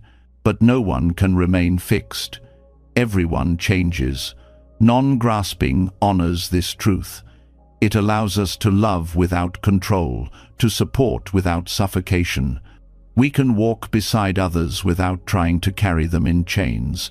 And when relationships evolve or end, the pain is real, but it is not doubled by the illusion that they were ever ours to keep. Possessions, too, reveal the practice of non-grasping. The world constantly whispers that happiness lies in having more, holding more, securing more. But the more we cling to things, the heavier life becomes. Non-grasping does not reject possessions. It transforms the way we relate to them. You can own a home without being owned by it, enjoy wealth without fearing its loss, use tools and technology without being enslaved by the need for the newest and best. This lightness turns material life from a burden into a resource, something to use wisely without letting it consume your freedom. Non-grasping also reshapes how we handle change. Grasping clings to the past, replaying what once was. It clings to the future, demanding certainty. Non-grasping accepts that life is in motion. It says yes to change, not because it is easy, but because it is real. This acceptance makes us flexible. Instead of breaking under the weight of change, we bend with it. This resilience is one of the most powerful gifts of non-grasping. In daily practice, non-grasping can be cultivated through mindfulness. By observing thoughts and emotions without clinging to them, we train the mind to let go. Anger arises. We notice it without identifying as I am anger. Joy arises. We savor it without demanding that it last. In this way, the mind learns the rhythm of holding and releasing. Life becomes less like a battlefield of control and more like a dance of presence. The beauty of non-grasping is that it amplifies gratitude. When you know you cannot hold something forever, you cherish it more deeply. A conversation, a meal, a moment of rest, all become richer when you no longer grasp at their permanence. Instead of lamenting their passing, you appreciate their presence. This gratitude turns ordinary moments into extraordinary gifts, not because they last, but because you are awake to them while they are here. Non-grasping also heals relationships with the self. Many people cling to fixed self-images. I must always be strong. I cannot make mistakes. I must be successful. These graspings create inner conflict because life inevitably contradicts them. By practicing non-grasping, we allow ourselves to change, to evolve, to be imperfect. We stop clutching at old versions of ourselves and begin to honor the person we are becoming. This self-freedom removes the pressure of constant performance and allows genuine growth. There is also a quiet courage in non-grasping. Grasping clings because it fears emptiness. It believes that without possessions, without roles, without certainty, there will be nothing left. But non-grasping shows us that release does not leave us empty. It leaves us spacious. It opens us to new experiences, new perspectives, new forms of love. What the ego fears as loss, the heart discovers as freedom. Even small practices in daily life can cultivate this wisdom. Notice how often you grasp for control in conversations, waiting to be heard instead of truly listening. Notice how often you grasp at pleasure, prolonging it beyond its natural life. Notice how often you grasp at plans, demanding that life follow your script. Each moment of awareness is a chance to release, to soften, to practice the open hand instead of the closed fist. Non-grasping also invites us into service. When we give without clinging to recognition, our actions are pure. When we help without needing repayment, compassion flows freely. Service becomes light rather than heavy, because it is not burdened with expectations. This kind of giving nourishes both giver and receiver, creating ripples of kindness that are not chained by contracts of ownership. In times of uncertainty, non-grasping becomes even more vital. When the future is unclear, the grasping mind panics, trying to predict, control, and secure. Non-grasping does not erase uncertainty, but it teaches us to rest within it, to act where we can, to release where we cannot. This practice brings a calm strength, the ability to stand in the unknown without collapsing. Non-grasping is not the absence of love, work, or joy. It is the presence of them without the chains of possession. It is the courage to fully engage without demanding permanence. It is the wisdom to let life flow through your hands without trying to trap it. And in this flow, life becomes lighter, clearer, freer. When lived, non-grasping turns daily life into practice. Work becomes service rather than self-obsession. Relationships become companionship rather than ownership. Possessions become tools rather than chains. The self becomes fluid rather than fixed. And in all of this, freedom arises, not freedom from life, but freedom within it. This freedom is not abstract. It is felt in the looseness of the heart, in the ease of breath, in the quiet joy that comes when you stop clinging to what was never yours to hold forever. It is the taste of release in the middle of activity, the peace of knowing that you can engage fully and still remain free. Non-grasping does not take you away from life. It gives life back to you, unburdened, spacious, and alive. And after learning to loosen the grip through non-grasping, another truth begins to surface, one that challenges how we approach effort itself. We often believe that the harder we try, the faster life will reward us. The more we push, the sooner things will fall into place.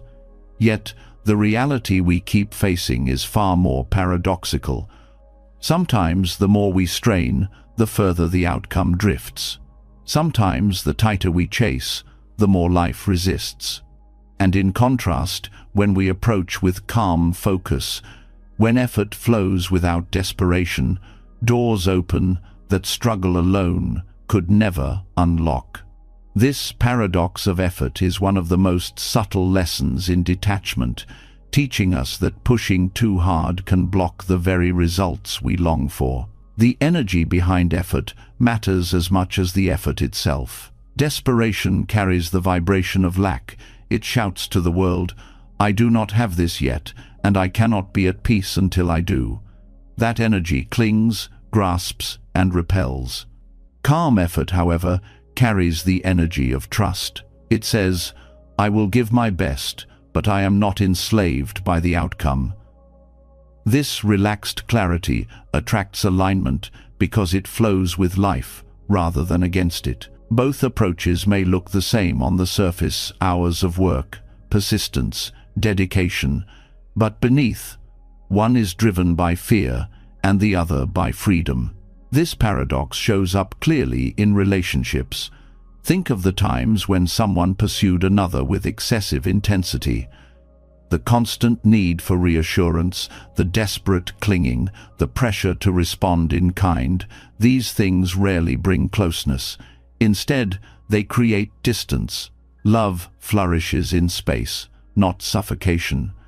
Calm presence invites connection, while desperation pushes it away. The same dynamic plays out in work, in creativity, even in spiritual practice. When we grasp too tightly, we choke the flow. When we loosen, things unfold more naturally. The Buddha's teaching of the middle way points directly to this truth. Too much effort burns out the mind and body. Too little effort breeds stagnation. Balance is the key. Effort that is steady, mindful, and relaxed leads to growth, while effort that is desperate or lazy leads to suffering.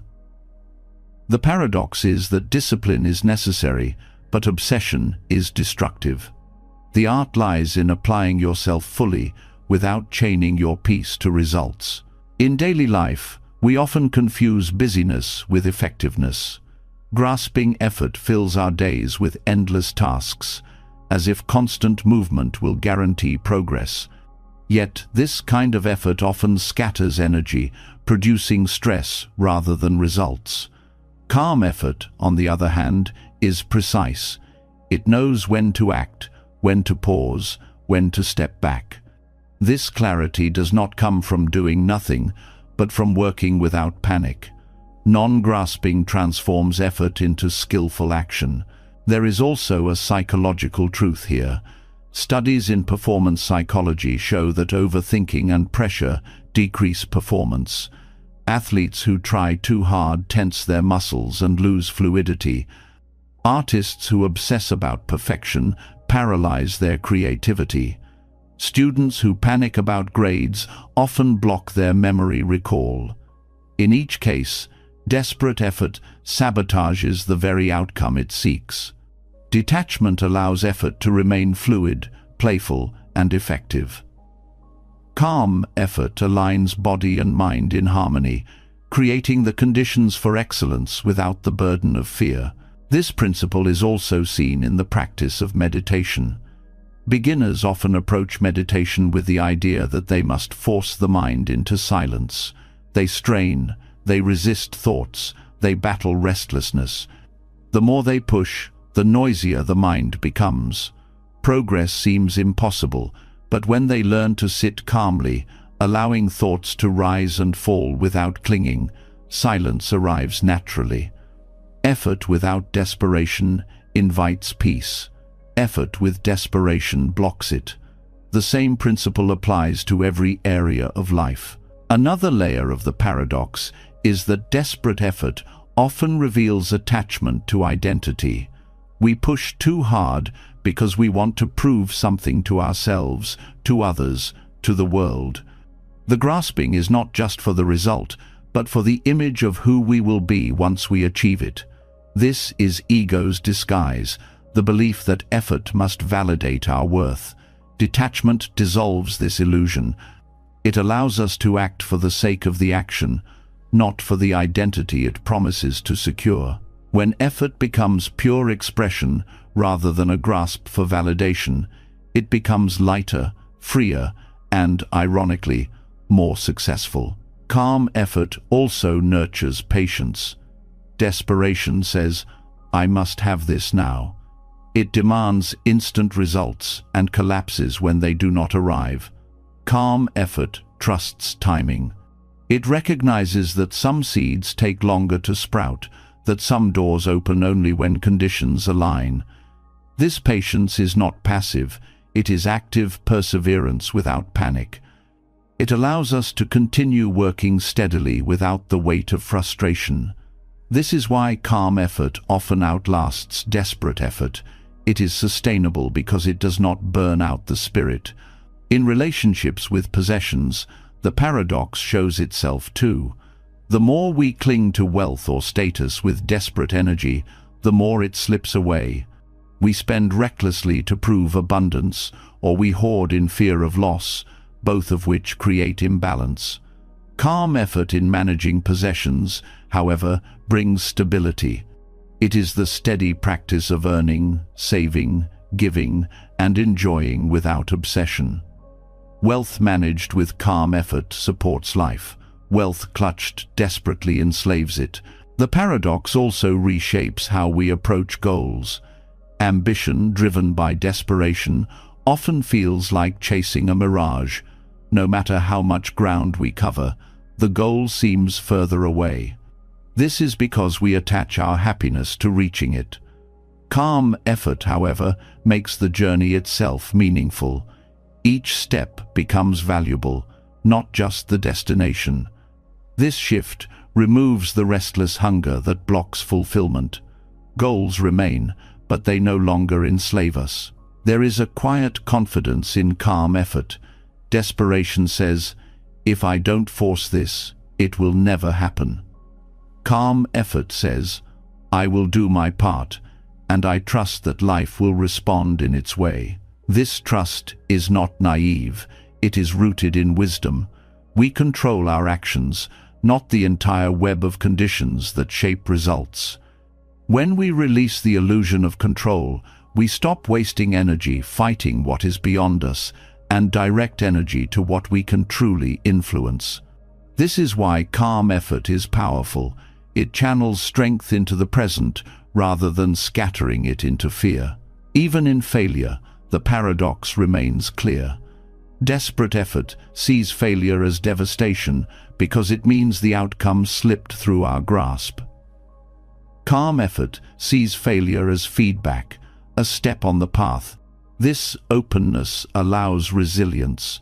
Instead of collapsing in despair, we adjust, learn, and continue.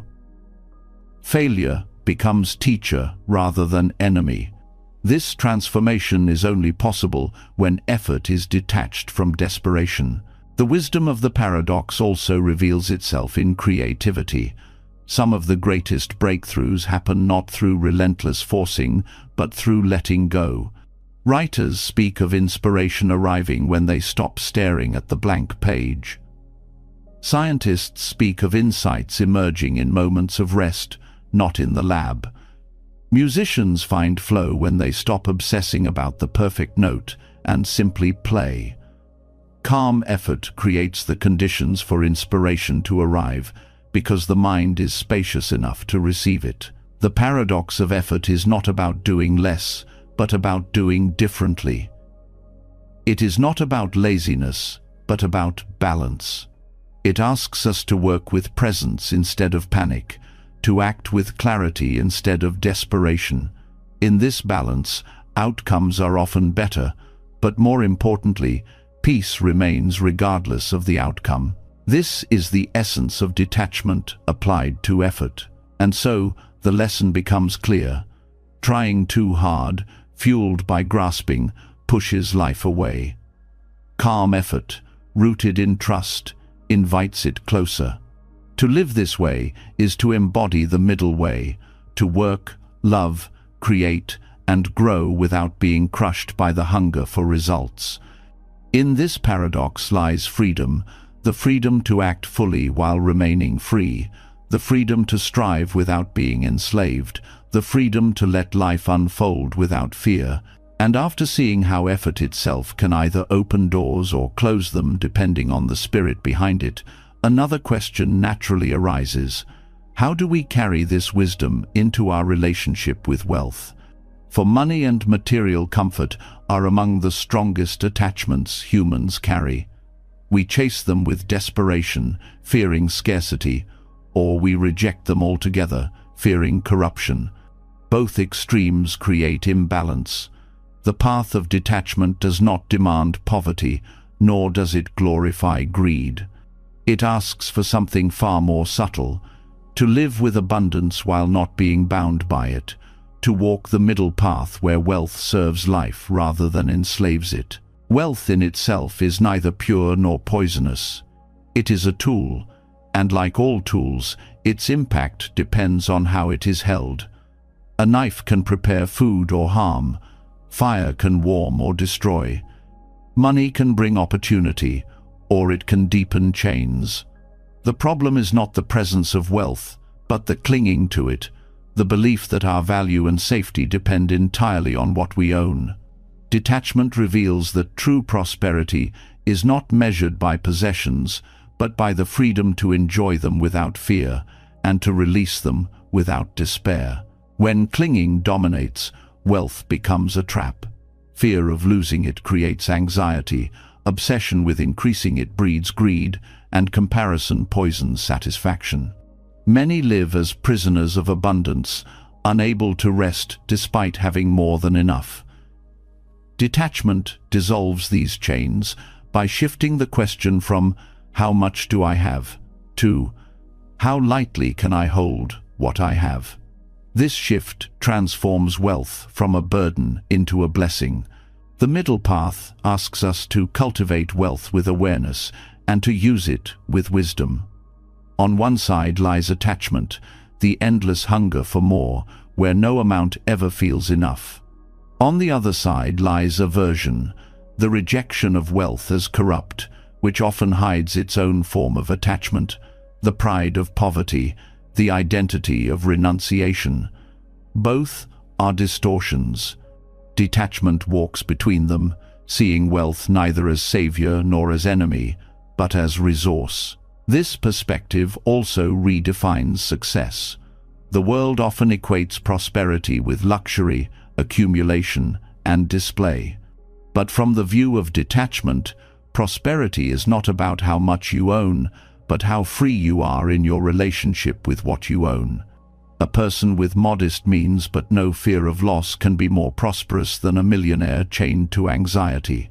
Abundance without detachment is fragile. Detachment turns even simple resources into wealth. Work and wealth are deeply connected, and detachment brings balance here as well. Many people sacrifice health, relationships, and peace of mind in pursuit of money, believing that once they reach a certain level, they can finally rest. But the finish line always moves, because grasping never ends. Detachment breaks this cycle by teaching us to align work with values rather than only profit. Wealth earned with integrity and balance supports life. Wealth earned at the cost of inner peace corrodes it. This middle path also transforms generosity. When attached to wealth, giving feels like loss, a subtraction from security. But with detachment, giving feels natural, because you see wealth as flowing energy rather than fixed possession. What you release returns in forms you cannot predict, not always materially, but in joy, in connection, in freedom. Generosity born from detachment is not obligation, it is freedom expressing itself. At the same time, Detachment prevents carelessness. To hold wealth lightly does not mean to waste it. Responsibility and wisdom remain essential. The middle path means enjoying without clinging and managing without hoarding. It is balance, knowing when to save, when to spend, when to share, when to let go. This balance protects us from both greed and neglect. Wealth also tests attachment to identity. Many define themselves by what they own: the car, the house, the clothing, the status. When these are threatened, self-worth collapses. Detachment removes this fragile link. It allows identity to rest on values, character, and presence rather than possessions. This shift creates stability because external things will always change. When identity is no longer chained to wealth, true confidence grows. The middle path to prosperity also teaches contentment. Contentment is not resignation, it is the recognition that enough is already here. Without contentment, wealth is never enough, because craving always demands more. With contentment, even simple comforts become rich. This does not mean abandoning ambition or growth. It means pursuing them without the poison of restlessness. In this way, prosperity is experienced at every stage, not postponed for some distant future. Detachment also reveals that wealth is not only material. Relationships, knowledge, health, time, peace, these too are forms of wealth. A person who clings only to money while neglecting these other riches lives in poverty of spirit. A person who balances them lives abundantly, even with modest means. This broader understanding of prosperity protects us from the trap of reducing life to numbers. The fear of scarcity often fuels grasping. Many cling to wealth not because they love it, but because they fear losing security. Detachment dissolves this fear by reminding us of impermanence. Nothing can be fully secured, not health, not possessions, not status. But freedom comes from realizing that peace does not depend on guarantees. Detachment replaces the illusion of control with resilience, the ability to adapt no matter what comes. This resilience is the true security wealth alone can never provide. Practical application of this wisdom means asking different questions about money. Instead of, "How can I get more?" ask, "How can I use what I have well?" Instead of, "How can I protect everything?" ask, "How can I live freely with what I hold?" Instead of, "How can I outdo others?" ask, "How can my resources serve what matters most?" These shifts do not decrease prosperity, they deepen it. They align wealth with purpose rather than fear. Even in times of abundance, detachment keeps us grounded. It prevents pride, the illusion that wealth makes us superior. And in times of loss, detachment prevents despair, the illusion that wealth was our only anchor. This equanimity allows us to move through financial highs and lows with dignity. Prosperity, then, is not about constant increase, but about steady freedom. The middle path of wealth is also about relationship with desire. Desires will always arise, but detachment questions them.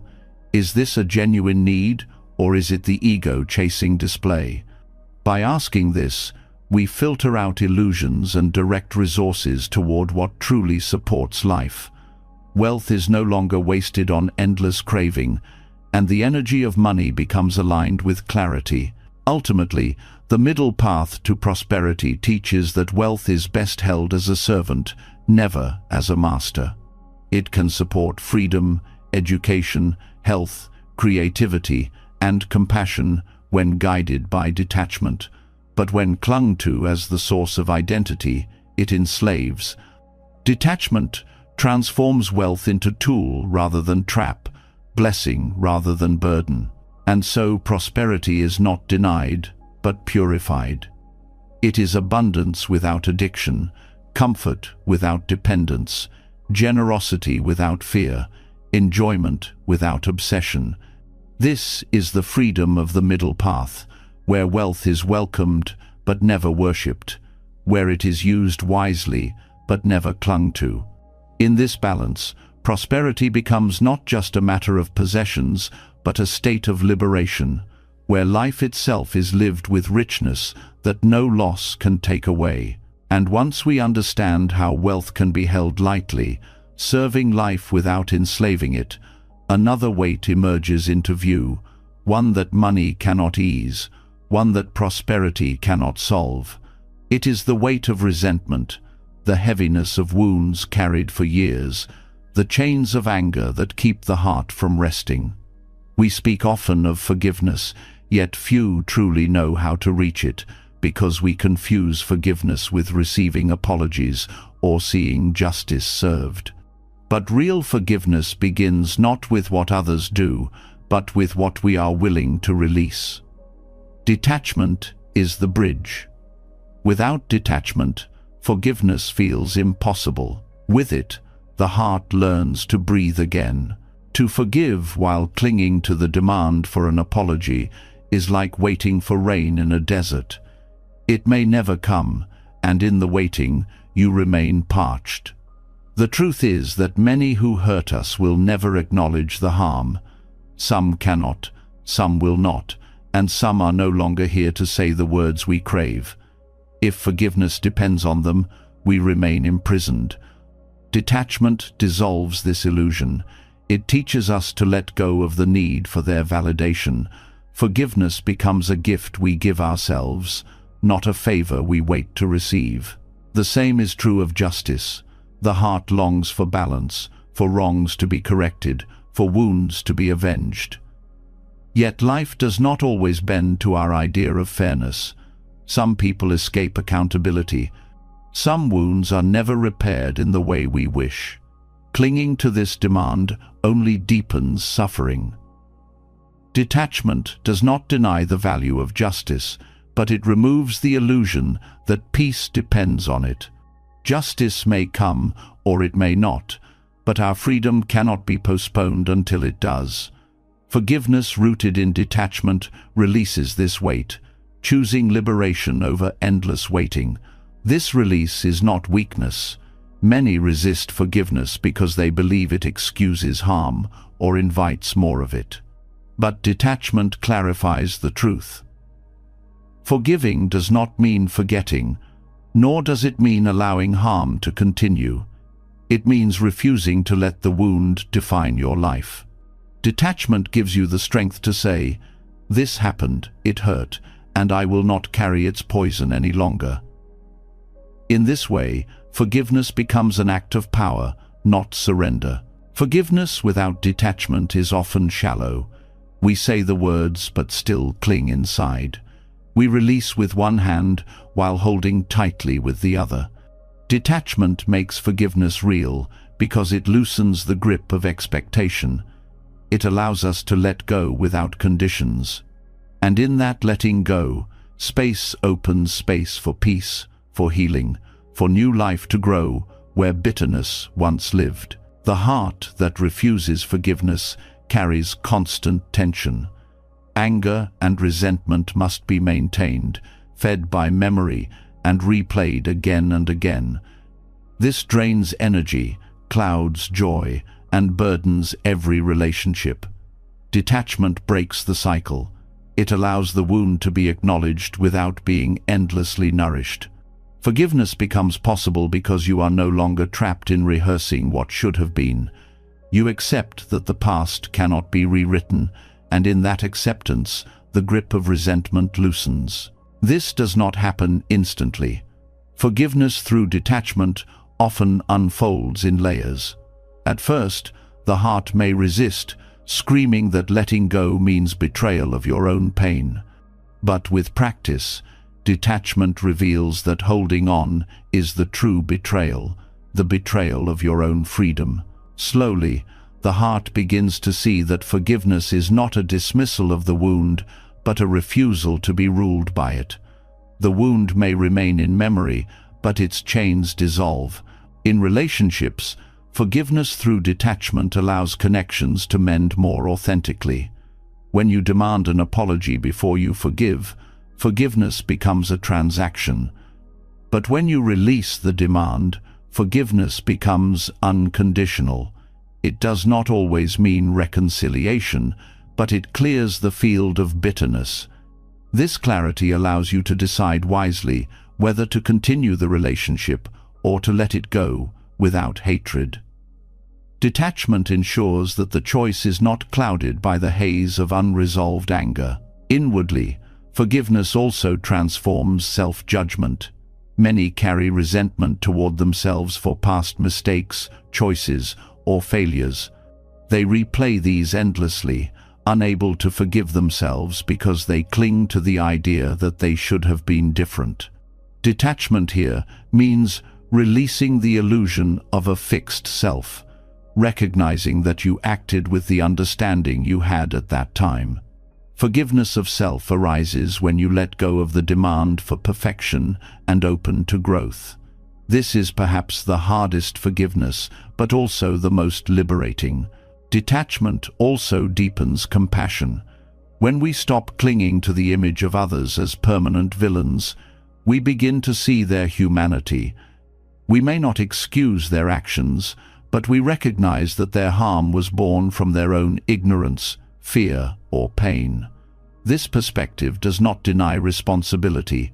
It widens understanding. Forgiveness flows more easily when we stop demanding that people be more than they were capable of at the time. Compassion is not approval, but it is a doorway to release. Forgiveness through detachment also prevents cycles of harm. When we cling to resentment, we often project it onto others, passing on the same pain we received. Detachment breaks this chain. By releasing the need for revenge, we stop the ripple of harm. The cycle ends with us. This is why forgiveness is not just personal, it is also a gift to the world.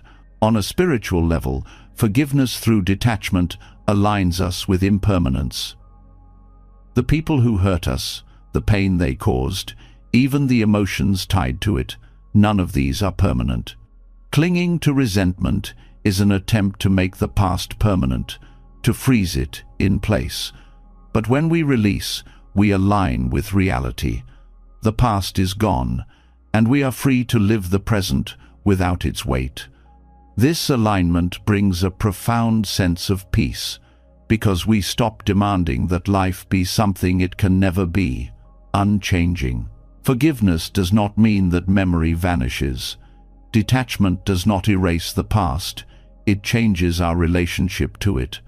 We remember without chains, without the sting of obsession. The memory becomes information rather than torment. It shapes wisdom without dictating suffering. This transformation is possible only when we let go of the need for repayment. And so, the role of detachment in forgiveness is not small, it is central. Without detachment, forgiveness is a word. With it, forgiveness becomes a lived reality, a freedom that no apology or verdict could ever provide. The heart no longer waits for others to make things right. It finds its own release, its own peace, its own liberation. And in that release, forgiveness ceases to be a duty and becomes a natural expression of freedom. And after seeing how detachment frees the heart through forgiveness, another question rises that shapes how we walk through life itself. What does it mean to act with full presence, yet not cling to results? Many confuse detachment with indifference, believing it means giving half-hearted effort. But the truth is the opposite. Detachment is not about caring less. It is about caring fully for the process, while letting go of the chains that bind us to the outcome. This distinction between detachment from outcome and detachment from process is subtle but powerful. To misunderstand it is to risk falling into passivity. To understand it is to unlock a way of living where every step becomes meaningful, even if the destination never arrives. When we cling to outcomes, our energy narrows into obsession. We measure each moment by how close it brings us to the goal, and in doing so, we miss the richness of the journey. A student studies only for grades, not for learning. An artist creates only for applause, not for expression. A worker labors only for promotion, not for excellence. When the outcome is delayed or denied, despair floods in, and the process itself feels wasted. Detachment breaks this illusion. It says, the process matters in itself. The outcome is uncertain, but the effort is real, alive, and transformative. This does not mean the destination is meaningless. Goals give direction, they shape our path. But the grip on the goal is what enslaves us. Detachment allows us to set intentions and move toward them without being shattered if life unfolds differently. The paradox is that by releasing obsession with outcomes, we often reach them more naturally because our energy is not drained by anxiety. Effort flows when we stop clutching at guarantees. Detachment from process, however, is a misunderstanding that must be avoided. Some think detachment means withdrawing effort, being careless, drifting passively, but this is indifference in disguise. True detachment asks for full commitment to the process. The artist must still pick up the brush. The worker must still give their craft. The seeker must still meditate. The parent must still nurture. The difference is that the heart is not enslaved by what follows. You give your best, not because of what it will bring, but because the giving itself is meaningful. The Buddha taught about right effort, which is effort free from craving and aversion. This is not half effort. It is wholehearted action guided by wisdom. To be detached from the outcome is to give your full energy to the step before you, trusting that whatever follows belongs to the flow of conditions. In this way, detachment does not weaken discipline, it strengthens it. Because when you are not crushed by fear of failure, you are free to continue regardless of results. The distinction becomes clear in failure. When attached to outcomes, failure feels devastating because all effort seems wasted. But when committed to the process, failure becomes another step of growth. A runner who trains daily may not win the race, but the discipline, health, and clarity gained are victories in themselves. The outcome may slip away, but the process has already transformed them. This is the freedom of detachment, to know that nothing is wasted when the process is lived fully. It also reshapes how we view success.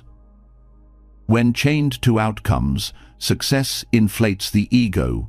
We believe we are superior because results aligned with our desires. But when focused on process, success humbles us because we see that the journey itself was the teacher, and the outcome is simply one expression of many. This perspective prevents pride from distorting growth. Success becomes gratitude rather than possession. Detachment from outcomes also transforms relationships. Many enter bonds with hidden contracts. I will give love if you give it back. I will care if you stay. I will forgive if you change. These are outcome-driven conditions. When unmet, bitterness festers, but when love is rooted in process, in the act of giving without chains, relationships deepen. You love not as a trade, but as an expression of being. The outcome, whether returned or not, no longer defines the value of your love. This does not mean tolerating harm. It means that love flows freely without demanding control. The workplace, too, reveals this teaching. Attachment to outcomes often leads to burnout. Workers sacrifice health and joy chasing promotions, recognition, or financial goals. But those who commit to the process of meaningful work, solving problems, serving others, learning skills, find satisfaction even when recognition lags. Their motivation rests in the value of the work itself, not only in the prize at the end. Detachment makes work sustainable because it nourishes rather than depletes. In creativity, the principle shines brightly. The artist who paints for applause may never be satisfied, for applause fades. The writer who chases fame may collapse under rejection, but the creator who pours themselves into the process finds joy even in solitude, even in obscurity. The art itself becomes the reward. Paradoxically, such work often resonates more deeply with others because it is born from authenticity rather than desperation. This distinction also heals spiritual practice. Many approach meditation or prayer with the goal of enlightenment, peace, or visions. When these outcomes do not arrive quickly, frustration sets in. But true practice is about the process: sitting, breathing, returning to awareness. Enlightenment, if it comes, is a byproduct. The practice itself is the path. When we let go of demanding outcomes, spiritual practice becomes steady and sustainable. Detachment from outcome also cultivates patience. Clinging to results demands speed. I must arrive now. I must achieve soon. This urgency breeds tension, but when anchored in process, time loses its tyranny. Growth may take years, yet every step carries value. Patience blooms because the journey itself is fulfilling. This patience is not passive waiting, it is active presence. One of the deepest lessons here is freedom from fear. Attachment to outcomes creates constant anxiety. What if I fail? What if I never arrive? What if all effort is wasted? These fears haunt every step. But when we release the outcome, fear loosens its grip. You act boldly because failure is no longer a death sentence. The process itself has meaning, regardless of what follows. This freedom empowers risk, courage, and resilience. This principle also shifts how we teach and guide others. Parents who cling to outcomes demand that children become certain kinds of people, carry certain careers, fulfill certain dreams. This creates pressure and distance. But parents who value the process nurture curiosity, kindness, resilience. They guide children not toward fixed outcomes, but toward the capacity to walk their own path. This creates trust and authenticity in relationships. Detachment from outcomes also reveals that much of life is beyond our control. Weather, timing, other people's choices all shape results.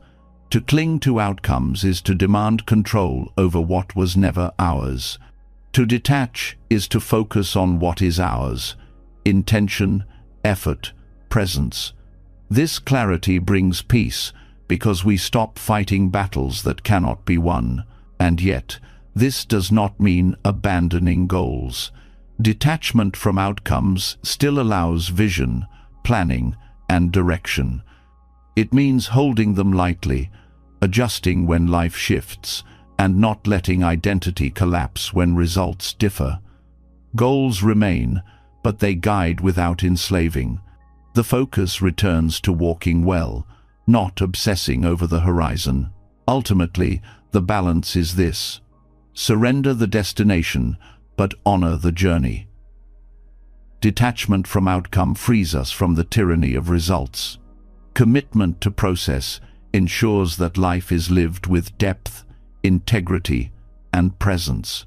Together, they create a life where effort is steady, peace is constant, and freedom is found not in reaching the end, but in walking each step with open eyes and an open heart.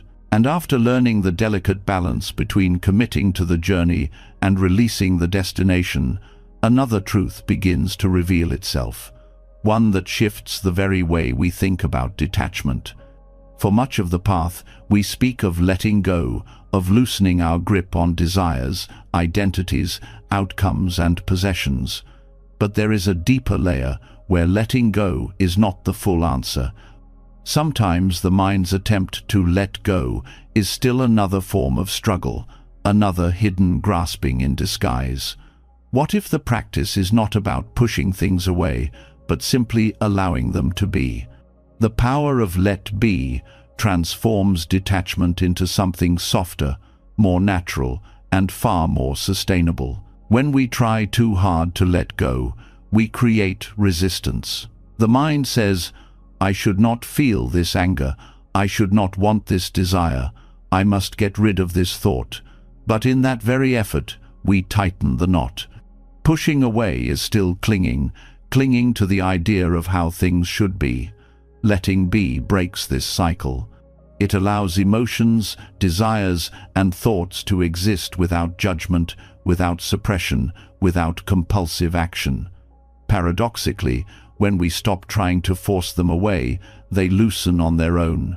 This practice teaches us that freedom does not always come from rejection, but from acceptance. Anger, allowed to be without feeding it, eventually fades. Grief, honored without resistance, eventually softens. Desire, acknowledged without shame, eventually reveals its lesson. By letting be, we stop adding fuel to the fire. We discover that many struggles only survive because of our attempts to fight them. The power of letting be also applies to relationships. We often approach others with the subtle demand that they change, that they align with our preferences, that they fulfill the image we hold of them. This creates constant friction. But when we allow people to be who they are, without forcing them into our mold, relationships breathe more freely. This does not mean tolerating harm or abandoning boundaries. It means honoring the reality of another's being instead of clinging to an illusion. Letting be creates space for authentic connection because it removes the constant pressure of control. In daily life, letting be shows up in how we handle discomfort. Modern culture trains us to escape or fix every unpleasant feeling immediately. Loneliness, boredom, restlessness, we rush to fill the gaps with distraction. But what happens when we simply let these states be? Often, they pass like clouds, revealing deeper stillness beneath. By allowing them, we learn they are not threats but passing experiences. This shifts the relationship we have with our inner world, making us less reactive and more at peace. Letting be is also crucial in spiritual practice. Many practitioners, in their eagerness to progress, force themselves to eliminate thoughts or suppress desires. Yet this force only strengthens attachment. Real meditation is not about pushing thoughts away, but observing them as they are. To let the mind be is to see its movements clearly without interference. From this clarity, natural stillness arises. This is why masters often say the mind does not need fixing, it needs space. This approach reshapes how we understand healing. Emotional wounds do not close because we force them shut. They heal when we allow them to breathe, when we stop reopening them with resistance, when we sit with the ache without trying to erase it. Letting be turns the heart into a safe space where pain can transform naturally. It teaches us patience, reminding us that healing is not achieved by control, but by allowing time and tenderness to do their quiet work. There is also a profound humility in letting be. To let go often feels like an achievement, something we do, something we succeed at. But letting be is less about doing and more about surrendering control. It acknowledges that life is larger than our will, that some things cannot be pushed away, only allowed. This humility opens us to grace, to the unfolding of life beyond our demands. The practice also reveals the difference between repression and release. Repression is when we shove something down, pretending it does not exist. Release is when we allow it to exist without binding ourselves to it. Letting be avoids the trap of repression by inviting full awareness. Nothing is denied, nothing is hidden, nothing is forced. In that openness, the grip naturally loosens. Letting be does not mean passivity. It does not mean refusing to act when action is needed. It means acting from clarity rather than compulsion. For example, if anger arises, letting be does not mean lashing out or ignoring it. It means observing the anger, acknowledging its presence, and then choosing a response rather than reacting blindly. This space between impulse and response is where freedom lives. Even in the face of uncertainty, letting be brings peace. Life's unpredictability often drives us into endless planning, worrying, and controlling, yet much of what we fear cannot be managed by effort alone. Letting be does not solve uncertainty, but it transforms our relationship to it. Instead of fighting the unknown, we rest within it.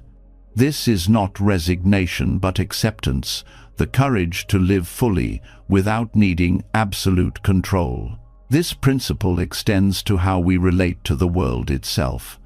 So much conflict arises because we refuse to let the world be what it is.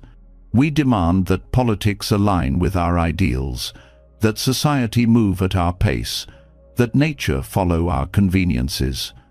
While action is necessary for change, suffering multiplies when we believe the world must conform perfectly to our will. Letting be allows us to act wisely without drowning in frustration. It helps us hold the tension between engagement and acceptance. The beauty of letting be is that it dissolves the constant inner battle. Life does not need to be resisted at every turn. We can allow the flow of joy and sorrow, of gain and loss, of clarity and confusion. This openness does not weaken us, it makes us resilient. Because when we stop resisting what is, we stop being broken by it. We bend, we adapt, we endure, and so letting be becomes a deeper expression of detachment. Letting go loosens the grip on what we hold. Letting be releases the struggle with what already is. Together, they form a complete freedom, freedom from clutching at the future and freedom from fighting the present. This freedom is not abstract. It is lived in every breath, every thought, every relationship. To let be is to walk through life with open hands and an open heart. It is to allow things to arise and pass without chains. It is to recognize that peace does not come from forcing life into shape, but from allowing it to show itself as it is. And in this allowing, we find the quiet strength that no storm can shake. And after seeing the freedom that comes from letting things be, instead of constantly forcing them away, we now arrive at one of the most hidden and uncomfortable truths on the path. Sometimes it is not the joy we cling to, not the possessions, not even the people, but our pain itself. As strange as it sounds, many carry suffering like a badge, holding it close because it gives them identity, meaning, or familiarity. To let it go feels like losing a part of who they are. Emotional attachment to suffering is one of the most powerful chains because, unlike wealth, relationships, or desires, pain disguises itself as truth. Suffering becomes identity when we repeat its story until it defines us. A heartbreak becomes "I am unlovable." A failure becomes "I am worthless." A betrayal becomes "I am always a victim." These stories are not just memories, they become the foundation of self-image. And once the mind accepts them as identity, it clings, even when the clinging hurts. Why? Because identity, no matter how painful, feels safer than emptiness. Better to be someone wounded than to face the unknown of who we are without the wound. This attachment to suffering also arises from familiarity. Pain repeated becomes strangely comfortable. The mind learns its contours, its rhythm, its weight. Joy feels unfamiliar, even threatening, because it does not fit the story we have built. And so, when moments of peace or happiness arise, they are dismissed quickly. This won't last. This isn't me. The suffering, though heavy, feels like home. To detach from it requires stepping into unfamiliar territory, which the mind resists. There is also the subtle reward of suffering. It can draw sympathy, attention, or care from others. Without realizing it, people cling to pain because it brings validation. To let go of suffering feels like losing the attention it draws. Yet this is a fragile comfort, because it depends on others continuing to feed the wound. Detachment teaches us to seek deeper freedom, peace that does not require being seen as broken. On another level, attachment to suffering comes from fear of responsibility. If we release our pain, we can no longer explain away inaction or avoidance. Clinging to wounds becomes an excuse. I cannot change because I am damaged. I cannot grow because I was hurt. The suffering becomes both prison and shield. Detachment challenges this shield, asking us to face life without excuses, which can feel terrifying but is the only path to freedom. The Buddhist teaching of the second arrow points directly to this dynamic. The first arrow is life's unavoidable pain, loss, illness, disappointment. The second arrow is what we add, the identity, the story, the resistance. We cannot always avoid the first arrow, but the second is self-inflicted, and yet many cling to the second arrow as if it were essential. Detachment from suffering means dropping the second arrow, refusing to define ourselves by the wound. This practice requires courage. To release attachment to suffering means stepping into the unknown of who we are without it. It means risking new joy, new connection, new identity. It means admitting that pain is not the core of who we are, but a passing state. For many, this feels like death, because the ego is deeply invested in being the one who suffers. Yet when we take the leap, we discover that beneath suffering lies a self not broken but whole, not defined by wounds, but by awareness itself. In relationships, attachment to suffering often manifests as cycles of conflict. Two people repeat the same arguments, not because they want the pain, but because the pain confirms their story. One may cling to the identity of being ignored, the other to the identity of being attacked. Both are attached to roles born of suffering. Only when they release these roles can the cycle break. This release does not erase history, but frees them from repeating it endlessly. In personal growth, attachment to suffering blocks progress. We may start to meditate or heal, but when peace arises, the mind pulls back. This is too strange. This is not who I am. Growth feels like betrayal of the suffering self. Detachment here means trusting the unfamiliar, allowing peace to stay without sabotaging it. It means daring to become someone beyond the old wounds. Even society reinforces attachment to suffering. Many cultures glorify victimhood or martyrdom, rewarding those who display pain while dismissing those who move beyond it. This creates pressure to cling to suffering as proof of authenticity. But true authenticity does not lie in endlessly displaying wounds. It lies in living fully beyond them.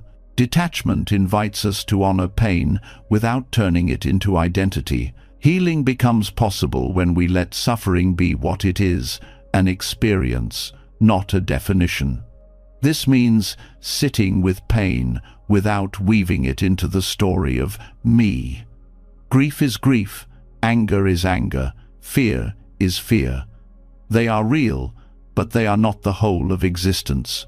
By allowing them to flow without attaching identity, they soften naturally. The grip weakens, not through force, but through recognition. This practice also deepens compassion. When we see how much we cling to our own pain, we recognize how others do the same. We stop judging people for being stuck and begin to understand the invisible chains that bind them. Compassion flows, not in pity, but in shared humanity. We know what it means to be attached to suffering, and we know the courage it takes to release it. Detachment from suffering does not mean denial. It does not mean pretending pain never happened. It means refusing to make pain the center of identity. It means honoring the wound without building a home inside it. This distinction is vital. Denial buries pain. Detachment frees it. One hides, the other releases. The deepest freedom comes when we see suffering not as self, but as teacher. Each wound shows us where we cling, where we resist, where we fear. If we meet suffering with awareness instead of identity, it transforms into wisdom. The heartbreak teaches impermanence. The failure teaches humility. The betrayal teaches discernment. Pain loses its grip because it no longer defines, it guides. And so, emotional attachment to suffering is not weakness, but misunderstanding. We cling because we mistake pain for identity, familiarity, or safety. But suffering is none of these. It is a visitor, not a home. To detach from it is to step into life beyond the wound, life defined not by scars but by presence. This freedom does not erase the past, but redeems it, turning pain into strength and wounds into wisdom. When we stop clinging to suffering, we do not lose ourselves, we finally meet ourselves. Not the self built from wounds and stories, but the self that was always here, vast, whole, and free. And after uncovering how people sometimes cling to suffering as if it were their very identity, the next step is to see how the same pattern plays out in one of the most beautiful expressions of human life: creativity. Just as we hold on to pain because it defines us, we often hold on to recognition because it validates us. Artists, writers, musicians, creators of every kind can become prisoners of praise, slaves to approval, or paralyzed by fear of judgment. Yet creativity in its purest form does not bloom from applause, but from freedom. Detachment here is not about rejecting art or abandoning ambition. It is about releasing the need for recognition so that the creative spirit can breathe fully. When creativity is tied to recognition, every brushstroke, every word, every performance carries the weight of expectation. The mind whispers, "Will they like it? Will it be good enough? Will this prove my worth?" In that space, art becomes calculation, not expression. The fear of rejection blocks risk-taking, and the hunger for applause drains joy from the process. Detachment dissolves this pressure. It allows creation to arise for its own sake, not for the reactions it might provoke.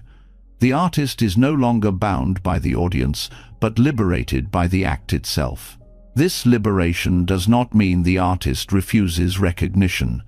Recognition may still come, and when it does, it can be appreciated. But it is no longer the fuel, no longer the measure of value. Detachment means that whether the work is praised, ignored, or criticized, the act of creating remains whole. This steadiness allows the artist to continue, to explore, to evolve, without being trapped by external judgment. The greatest works often emerge when creators detach from outcome. Many masterpieces were dismissed in their time, only to be celebrated generations later. If the artists had tied their worth to immediate recognition, their work might never have survived. Detachment protects creativity from the short-sightedness of society. It reminds the artist that value is not always visible in the present, and that the true purpose of creation is not applause, but authenticity. Creativity flourishes in play, experimentation, and risk. But when recognition dominates, risk feels dangerous. The artist sticks to what is safe, what sells, what pleases. Innovation dies in the grip of attachment. Detachment revives it. When the fear of failure no longer rules, the creator dares to explore new forms, to make mistakes, to wander into the unknown. And in that exploration, true originality is born. This principle applies not only to art, but to every form of creativity, problem-solving, innovation, leadership, even daily living. When we detach from recognition, we stop censoring ourselves to fit expectations. We allow fresh ideas to flow, unfiltered by fear. Detachment does not limit creativity. It expands it by removing the chains of judgment. There is also a deeper spiritual truth here. Creation itself is an act of life flowing through us. When we cling to recognition, we claim ownership of that flow, insisting it proves something about us. But in reality, creativity is less about control and more about openness. The artist does not invent beauty but channels it. The musician does not own the melody but receives it. Detachment honors this flow, allowing it to move freely without being suffocated by ego. This does not mean that skill, discipline, or refinement are unimportant. Detachment is not carelessness. It means practicing and honing craft with devotion, but without enslaving the heart to applause. Discipline and freedom walk together. The detached creator works tirelessly, not to impress, but to bring truth into form. Recognition, if it comes, is secondary. Detachment also protects the creator from despair. Recognition is fickle. Tastes change, trends fade, audiences shift. If value is tied to these unstable measures, the artist's spirit rises and falls with every review. But when value rests in the act of creation itself, the spirit remains steady. Criticism becomes feedback rather than devastation. Success becomes encouragement rather than addiction. This resilience sustains creativity for a lifetime. The power of detachment also transforms collaboration. When ego clings to recognition, collaboration becomes competition. Who gets credit? Whose idea dominates? Detachment dissolves this hunger. The focus shifts from ownership to shared creation, from mine to ours. In this openness, collaboration becomes richer, blending diverse perspectives into something greater than any individual could achieve. For many, the deepest fear in creativity is not failure, but invisibility, that their work will go unnoticed, forgotten, lost. Detachment addresses this fear directly. It says, the act itself was already complete, already meaningful, regardless of who sees it. The flower does not bloom only if someone watches. It blooms because blooming is its nature. The detached artist creates in the same way, offering their work as an expression of life itself, not a plea for attention. This shift also heals perfectionism. Perfectionism is attachment disguised as discipline, the desperate need for the work to be flawless so that recognition is guaranteed. But perfectionism suffocates creativity, leading to endless editing, hesitation, or abandonment. Detachment allows imperfection, not as laziness, but as honesty. Life itself is imperfect, and art that reflects this carries authenticity. By releasing the demand for flawless recognition, the artist allows the work to live. Creativity also teaches detachment in return. Every creation, once released into the world, takes on a life of its own. Readers interpret books differently than writers intended. Listeners hear songs through the filter of their own experiences. Audiences project meanings the creator never imagined. To cling to total control is futile. Detachment honors this truth, allowing the work to belong to the world rather than clinging to how it should be received. In practice, cultivating detachment in creativity means returning to presence. To write, paint, play, build not for tomorrow's applause, but for today's act. To enter the flow where time dissolves and the self disappears. In these moments, recognition does not matter. The process itself is fulfillment. This presence is the heart of creative freedom, and so Detachment in creativity is not the end of ambition, but its purification. It refines the motivation behind art, shifting it from ego to expression, from fear to freedom. It protects against the poison of recognition without denying its sweetness. It sustains the creative spirit through failure, success, obscurity, and change. It allows art to be what it was always meant to be, a celebration of being alive, unbound by the chains of applause. To create without fear is to return to the innocence of childhood play, where building, drawing, or singing was done for the joy of it, not for validation. Detachment restores this innocence in adult form. It is the freedom to risk, to explore, to share, without being broken by silence or inflated by praise. This is why artists flourish when they release attachment to recognition, because they finally return to the source of creativity itself, the unfiltered, unstoppable flow of life. And after seeing how creativity expands when freed from the chains of recognition, we begin to notice another form of attachment that is far less visible, but perhaps even more powerful. It does not live in possessions, relationships, or even achievements. It lives in the mind itself. We cling not only to things, but to ideas and beliefs. These invisible attachments are some of the hardest to release because they disguise themselves as truth. We do not say, "This is my belief, and I cling to it." We say, "This is how things are." Rigidity of thought closes the door to wisdom because it leaves no space for new understanding. Attachment to ideas offers the illusion of safety. Beliefs give structure, identity, and stability in a world that constantly changes. They tell us who we are, who others are, and how life should unfold. Yet when we grip them tightly, we become blind to perspectives that do not fit. We dismiss anything that threatens our mental structure, not because it is false, but because it is unfamiliar. Detachment from beliefs does not mean abandoning values or drifting in confusion. It means holding our thoughts lightly, with openness to growth, knowing that wisdom requires flexibility. Rigid attachment to ideas creates conflict, both within and without. When the mind insists on being right, every disagreement becomes a threat. Conversations turn into battles, relationships fracture, communities divide.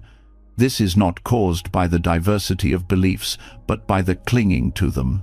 Detachment allows us to engage in dialogue with humility, to listen without fear, to change when new truth is revealed. Openness does not weaken conviction, it strengthens wisdom, because it roots our understanding in reality rather than ego. On a personal level, attachment to beliefs often blocks transformation. Someone may believe, "I am not creative," or "I will never change," or "people cannot be trusted." These thoughts become invisible chains, shaping behavior and limiting possibility. When life offers evidence to the contrary, the mind rejects it, because clinging to the belief feels safer than questioning it. Detachment invites us to step back and ask, "Is this thought serving me or binding me?" In that space, growth becomes possible. Beliefs also shape identity, and identity resists change. A person may cling to being the rational one, or the victim, or the achiever. These labels offer certainty, but at a cost, they prevent us from seeing the fullness of our being. Life is not static, yet identity chained to belief tries to freeze it.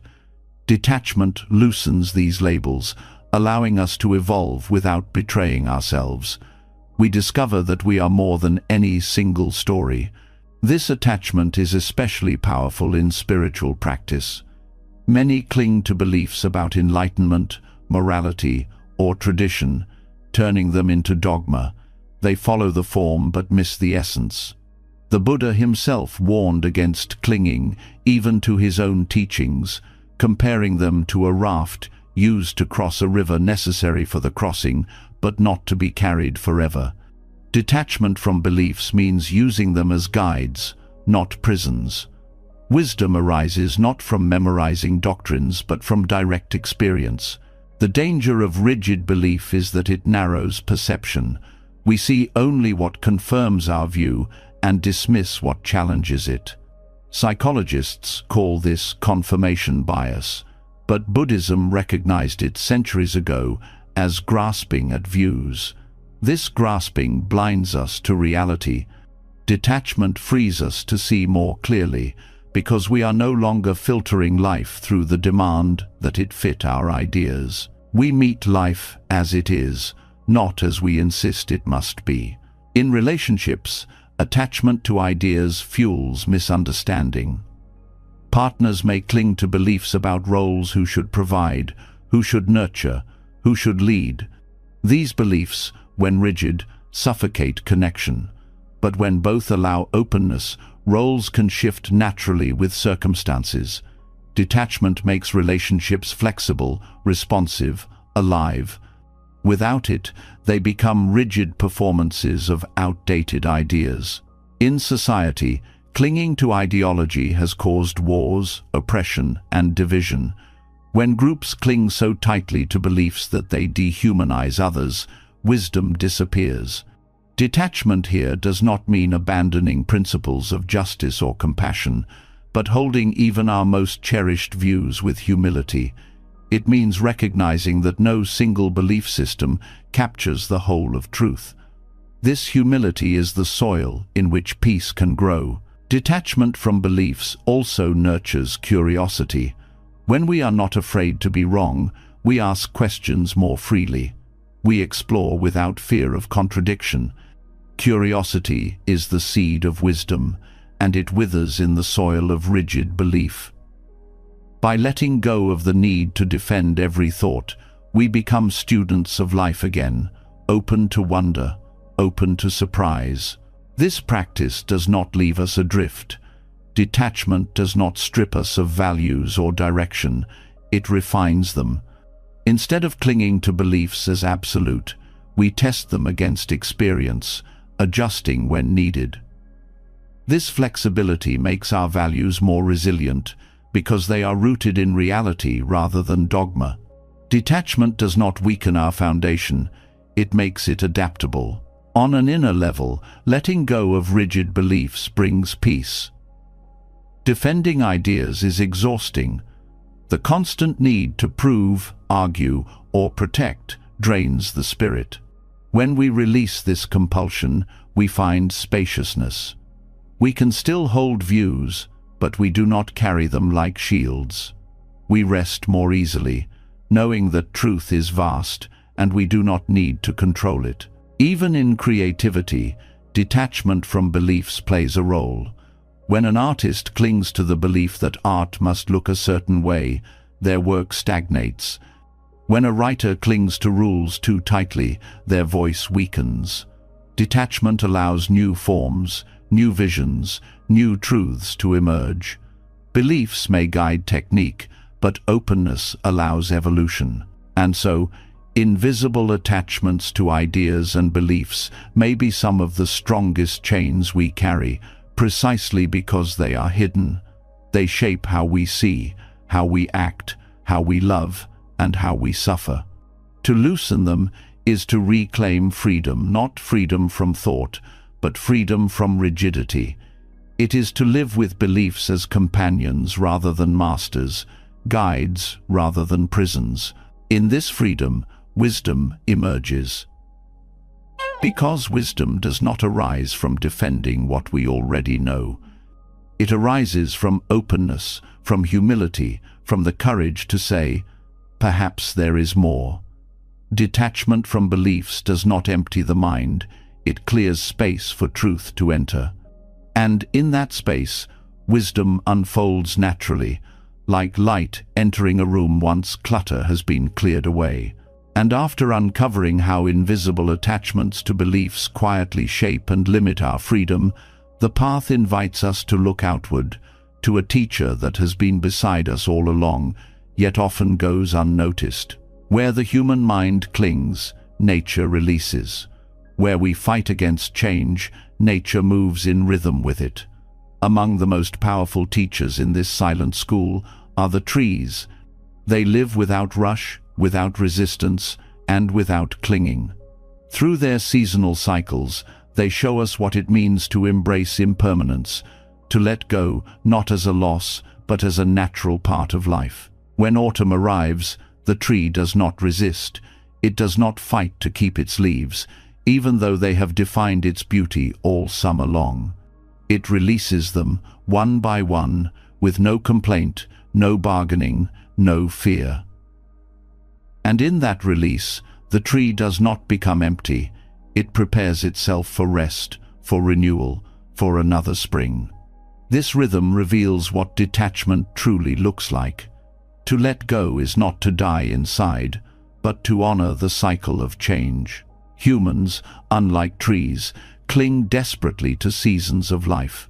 We hold on to youth, to relationships, to roles, to successes long past their time. When life asks us to release, we resist, and the resistance multiplies suffering. The tree shows another way. It teaches that every season has its gift: growth, flowering, harvest, shedding, and rest. None is superior, all are necessary. When we align with this truth, impermanence no longer terrifies us. It becomes the pulse of life itself. The lesson of the tree extends beyond seasons into every part of existence. The way branches bend in storms shows resilience born of surrender. Trees do not break by resisting every gust. They sway, they yield, they move with the wind. This is the essence of detachment. To cling rigidly is to snap. To bend is to survive. Human life, filled with unexpected storms, asks the same wisdom. Release the illusion of control, flow with change, and strength will reveal itself. Even the roots of a tree carry wisdom. They sink deep into the earth, unseen, supporting growth above. In the same way, when we detach from surface illusions, wealth, status, appearance, we discover deeper roots of being, values, presence, awareness. Detachment is not emptiness, but depth.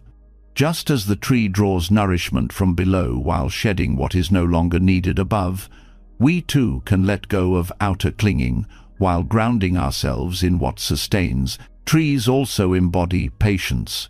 They do not rush spring, nor resist winter. They trust the timing of nature, knowing that fruit ripens only when conditions align.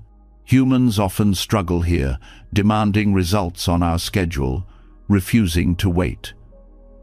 The tree teaches surrender to timing, a form of detachment that brings peace. By trusting the rhythm of life, we waste less energy in resistance and discover calm even in waiting. The cycle of shedding also teaches that loss is not the end, but the beginning of renewal.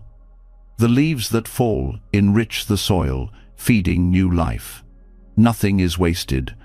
In the same way, when we let go of attachments, the very act of release nourishes growth.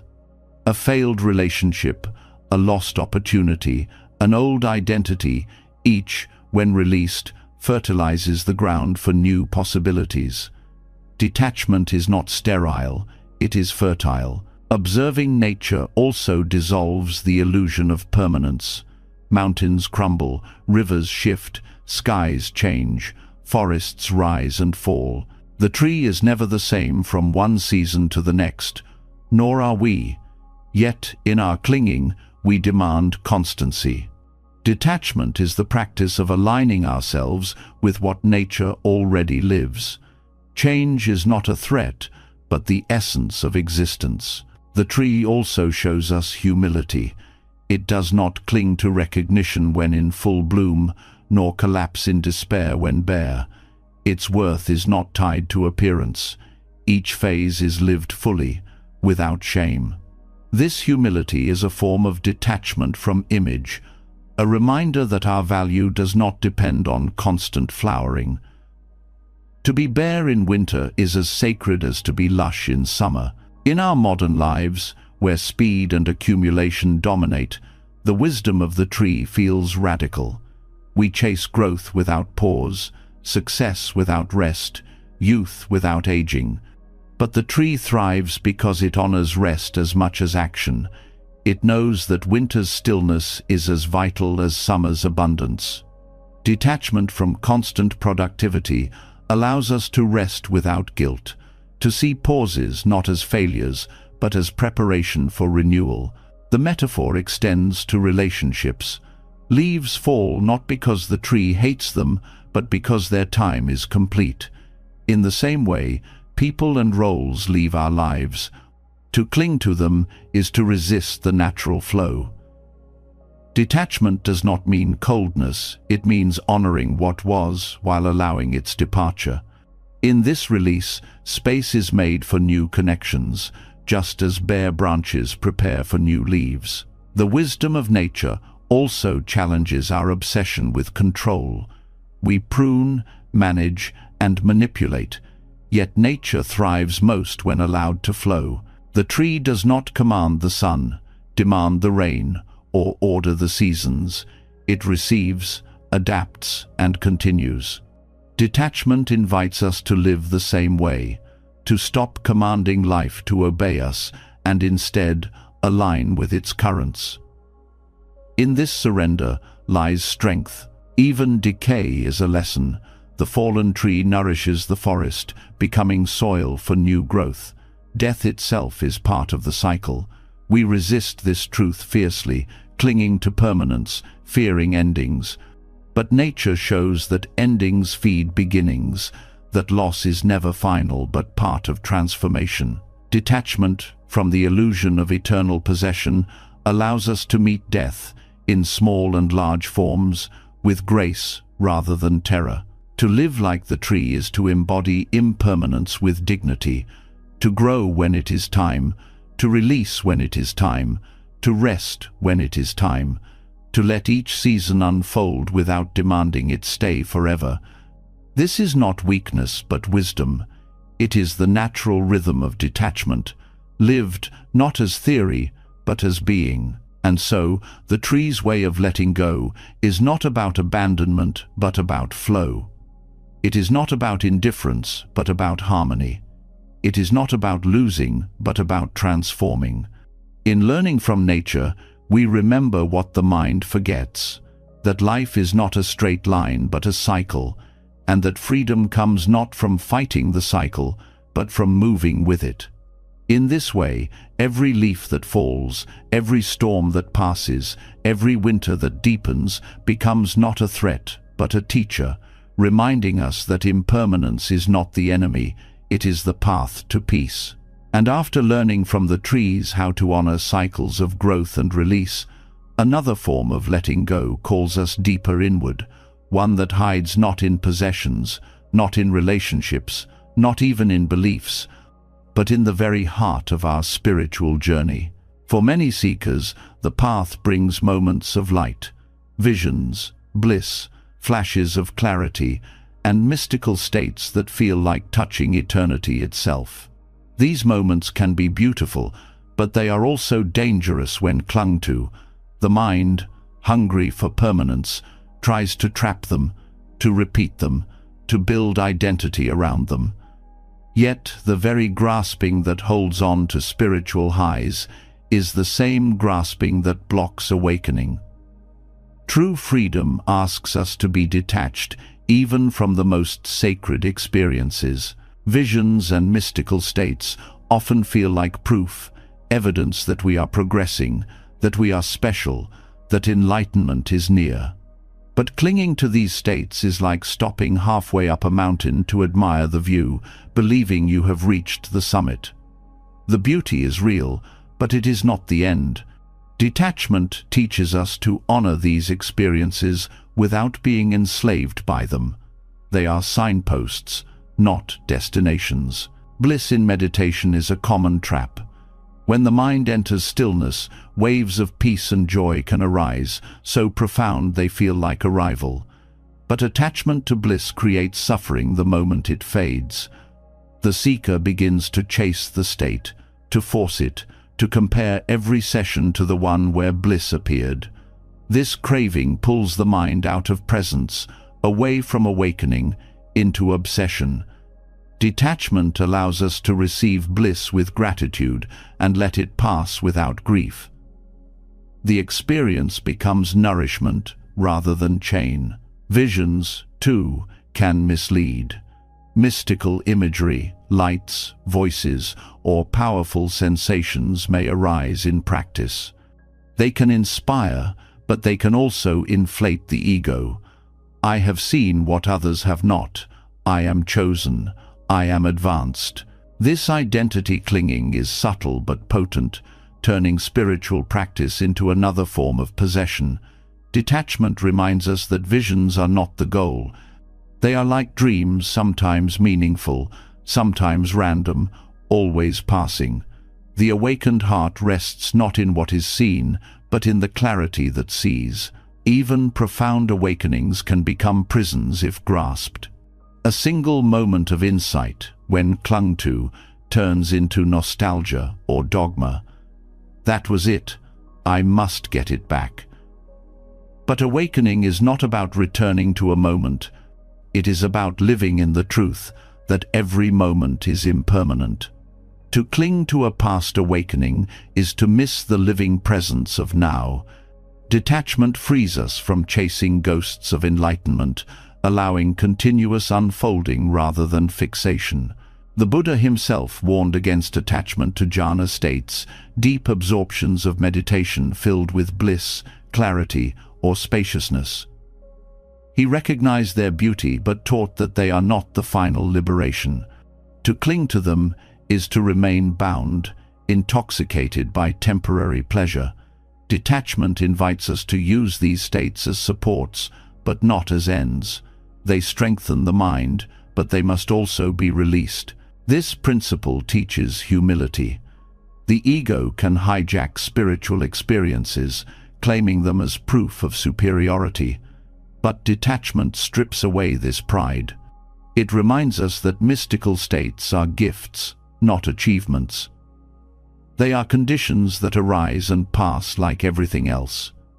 To hold them lightly is to remain grounded, humble, and open. Detachment from spiritual highs also protects us from despair. When seekers cling to past experiences, their absence creates doubt. Why can't I get back to that state? Have I lost my path? This doubt corrodes practice. Detachment removes the comparison. Each session, each prayer, each moment stands on its own, valuable not because it recreates the past, but because it is lived fully now. It also prevents dependency. Some chase altered states through techniques, rituals, or substances, believing these are the essence of spirituality. But dependency enslaves rather than frees. Detachment teaches that true awakening is not bound to any condition. It is the awareness present before, during, and after every state. Mystical experiences may come and go, but awareness remains. To rest in that awareness is the heart of freedom. Detachment does not mean dismissing these experiences. It means receiving them with gratitude and letting them go without clutching. It is the balance between honoring and releasing. In this way, every vision, every blissful state, every insight becomes a stepping stone rather than a stumbling block. They enrich the path without defining it. This practice deepens wisdom. When we are not blinded by the glow of mystical states, we begin to see the ordinary as sacred. The sound of the wind, the rhythm of breath, the kindness of a smile, these simple realities reveal, awakening more steadily than fleeting ecstasies. Detachment frees us from chasing fireworks so that we can rest in the quiet light of daily life. In relationships, this wisdom prevents spiritual arrogance. Those who cling to mystical experiences often create distance, seeing themselves as above others, but detachment brings equality. It reminds us that every person walks their own path, that spiritual worth is not measured by visions, but by compassion lived daily. This humility nurtures connection rather than separation. Detachment from spiritual experiences also sustains practice over the long term. Without detachment, the ups and downs of mystical states create instability. With detachment, practice becomes steady, like a river flowing regardless of weather.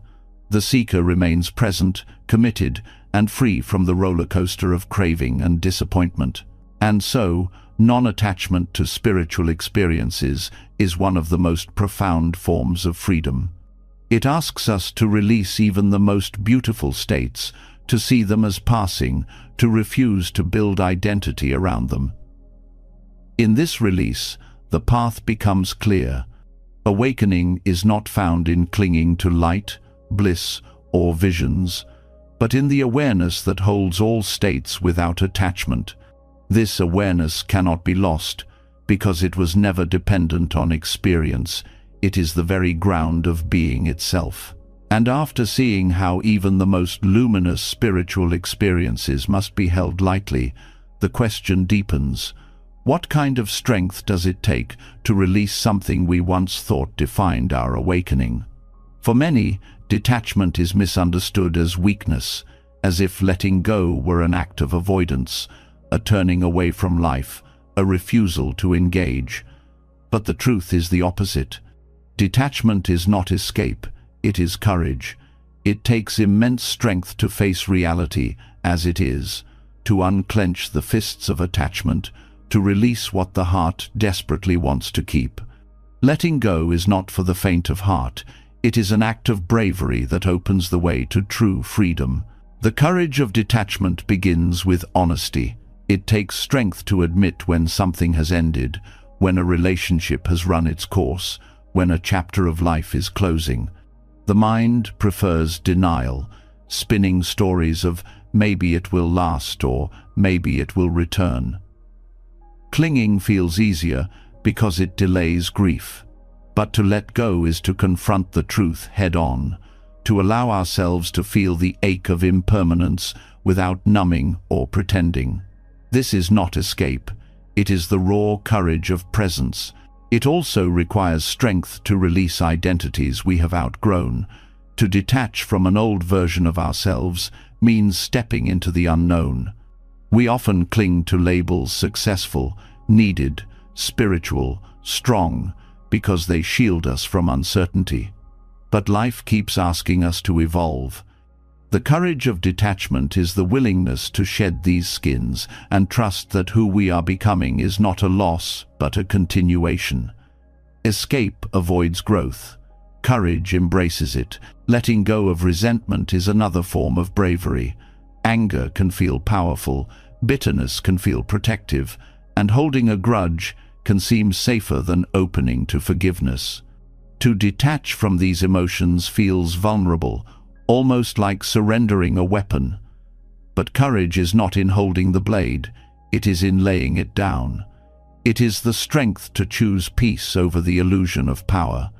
This choice requires more fortitude than clinging ever could. Detachment also demands courage in love.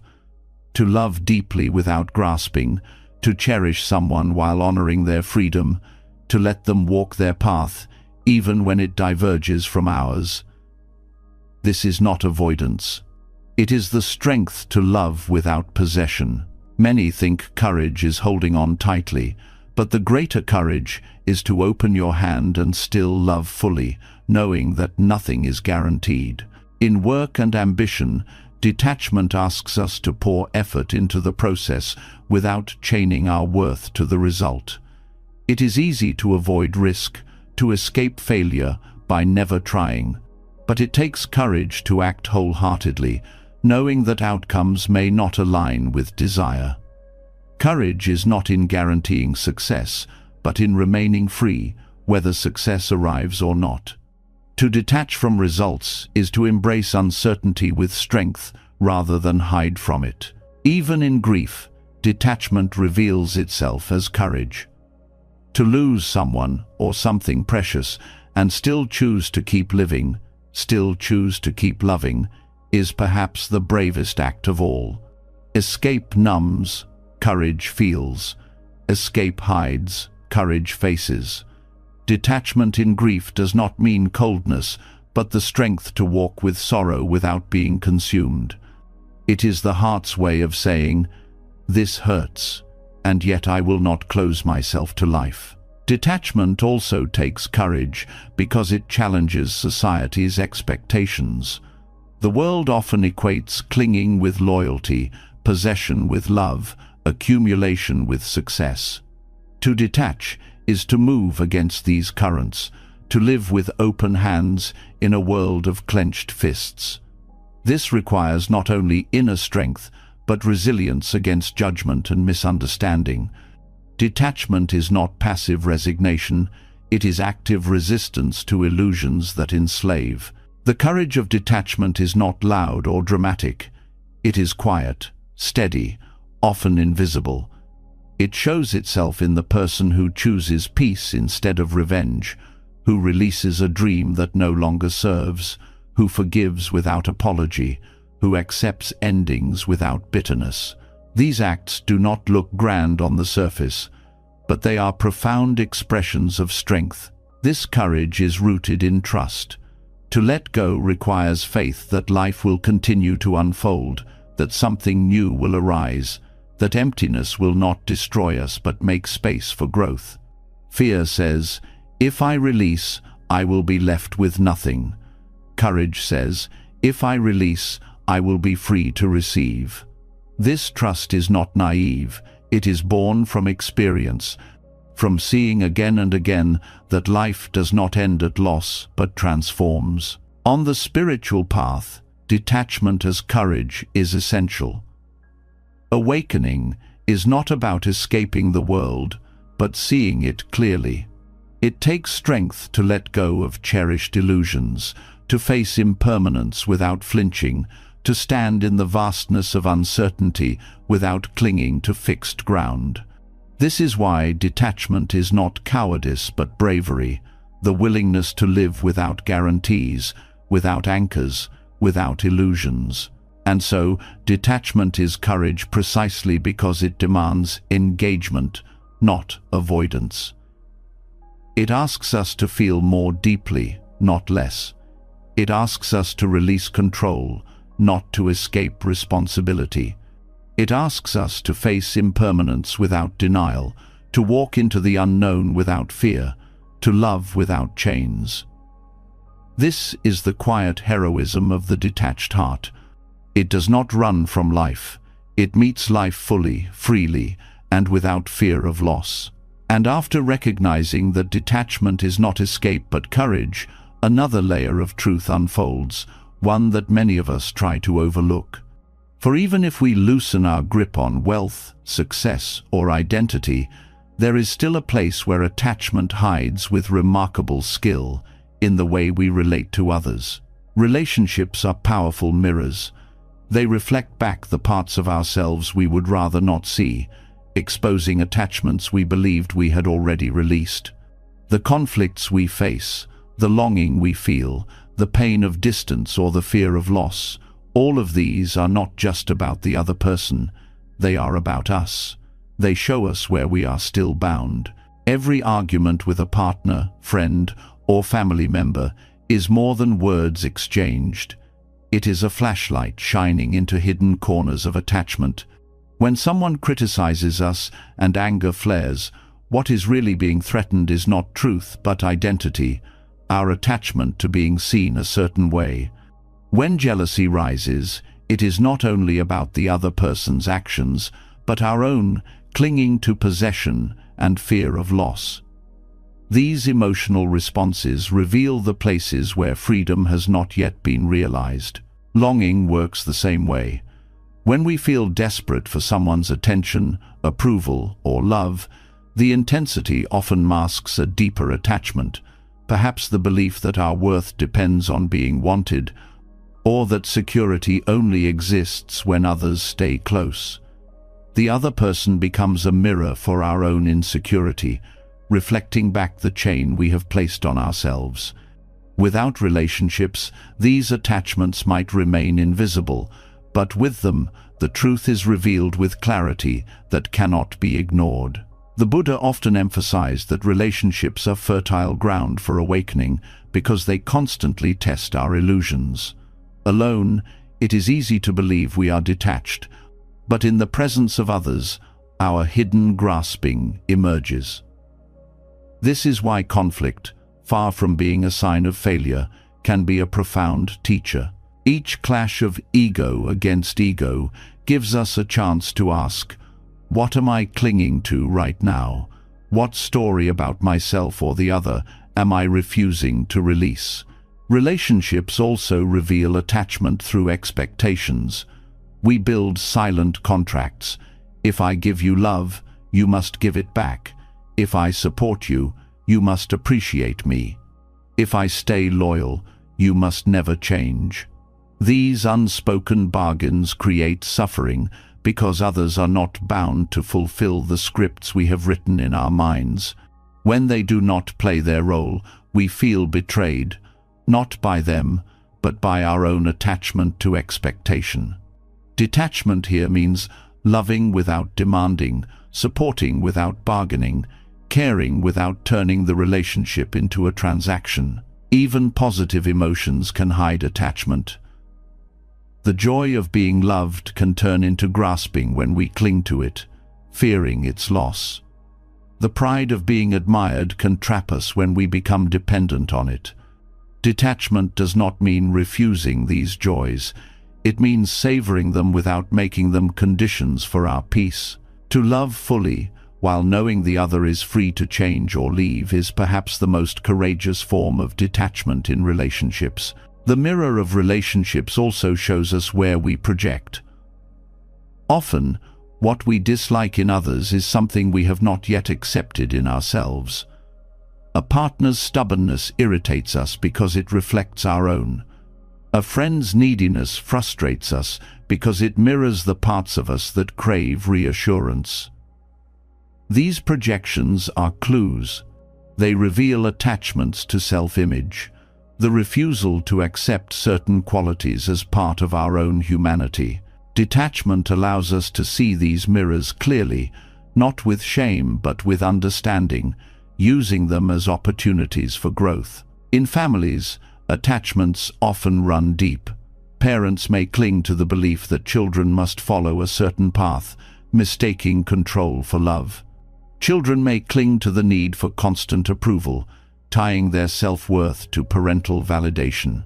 These patterns create cycles of suffering passed through generations. Detachment does not mean indifference to family bonds. It means loosening these chains of expectation so that love can flow freely. In doing so, relationships shift from control to respect, from fear to trust. Romantic love is perhaps the strongest mirror of all. It awakens longing, vulnerability, and fear in ways few other relationships can.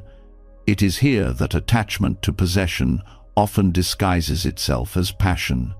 Detachment in romance does not mean withholding love, it means offering it without chains. It means allowing intimacy while respecting freedom, cherishing presence without demanding permanence. This is not a lesser love but a deeper one, because it is rooted in choice rather than control. Friendships, too, reveal hidden attachments. When we feel abandoned because a friend grows distant, it often reflects our clinging to the belief that closeness must remain unchanged. Detachment invites us to honor the natural ebb and flow of connection, to value what is present without resenting what has passed. This openness prevents bitterness and allows friendships to evolve naturally, sometimes closer, sometimes apart, always authentic. Work relationships also serve as mirrors. Conflicts with colleagues often highlight attachments to status, recognition, or control. When we feel threatened by another's success, it reflects our own attachment to comparison. Detachment here means engaging in work fully, but releasing the ego's hunger to always come out ahead. In this way, even professional settings become opportunities for spiritual growth. The mirror is also clear in longing for love we do not have. When we ache for someone to complete us, it reveals our attachment to the belief that we are incomplete on our own. This longing is not wrong, it is human, but it is also a teacher. It asks us to look inward, to find the places where we cling to external validation instead of cultivating inner wholeness. Detachment allows us to love when it comes, but also to remain free when it does not. Even silence in relationships can be revealing. When someone withdraws and we feel anxious or desperate, it is not only about their absence, but about our attachment to control, our fear of abandonment. Detachment here means learning to sit with the discomfort of uncertainty, trusting that we can remain whole even when connection falters. Ultimately, relationships are not obstacles to detachment, but catalysts. They push us to see what solitude often hides. Conflict reveals where ego clings. Longing reveals where insecurity binds. Expectations reveal where we demand permanence. Projection reveals where we deny parts of ourselves.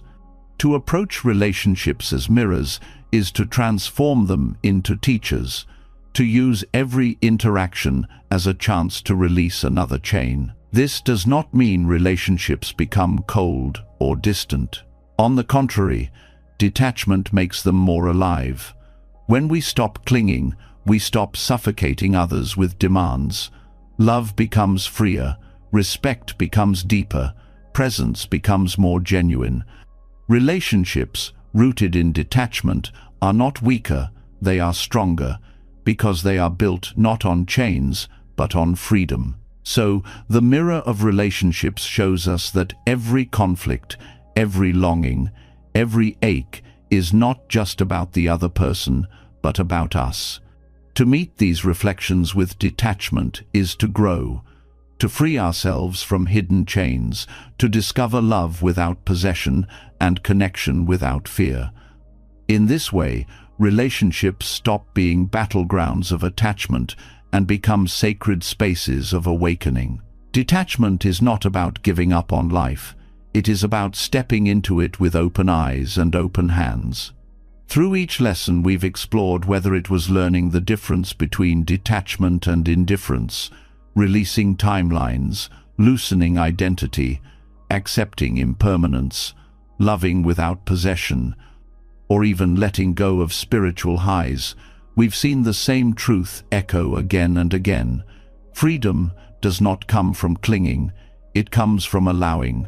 Pain teaches us where we hold too tightly.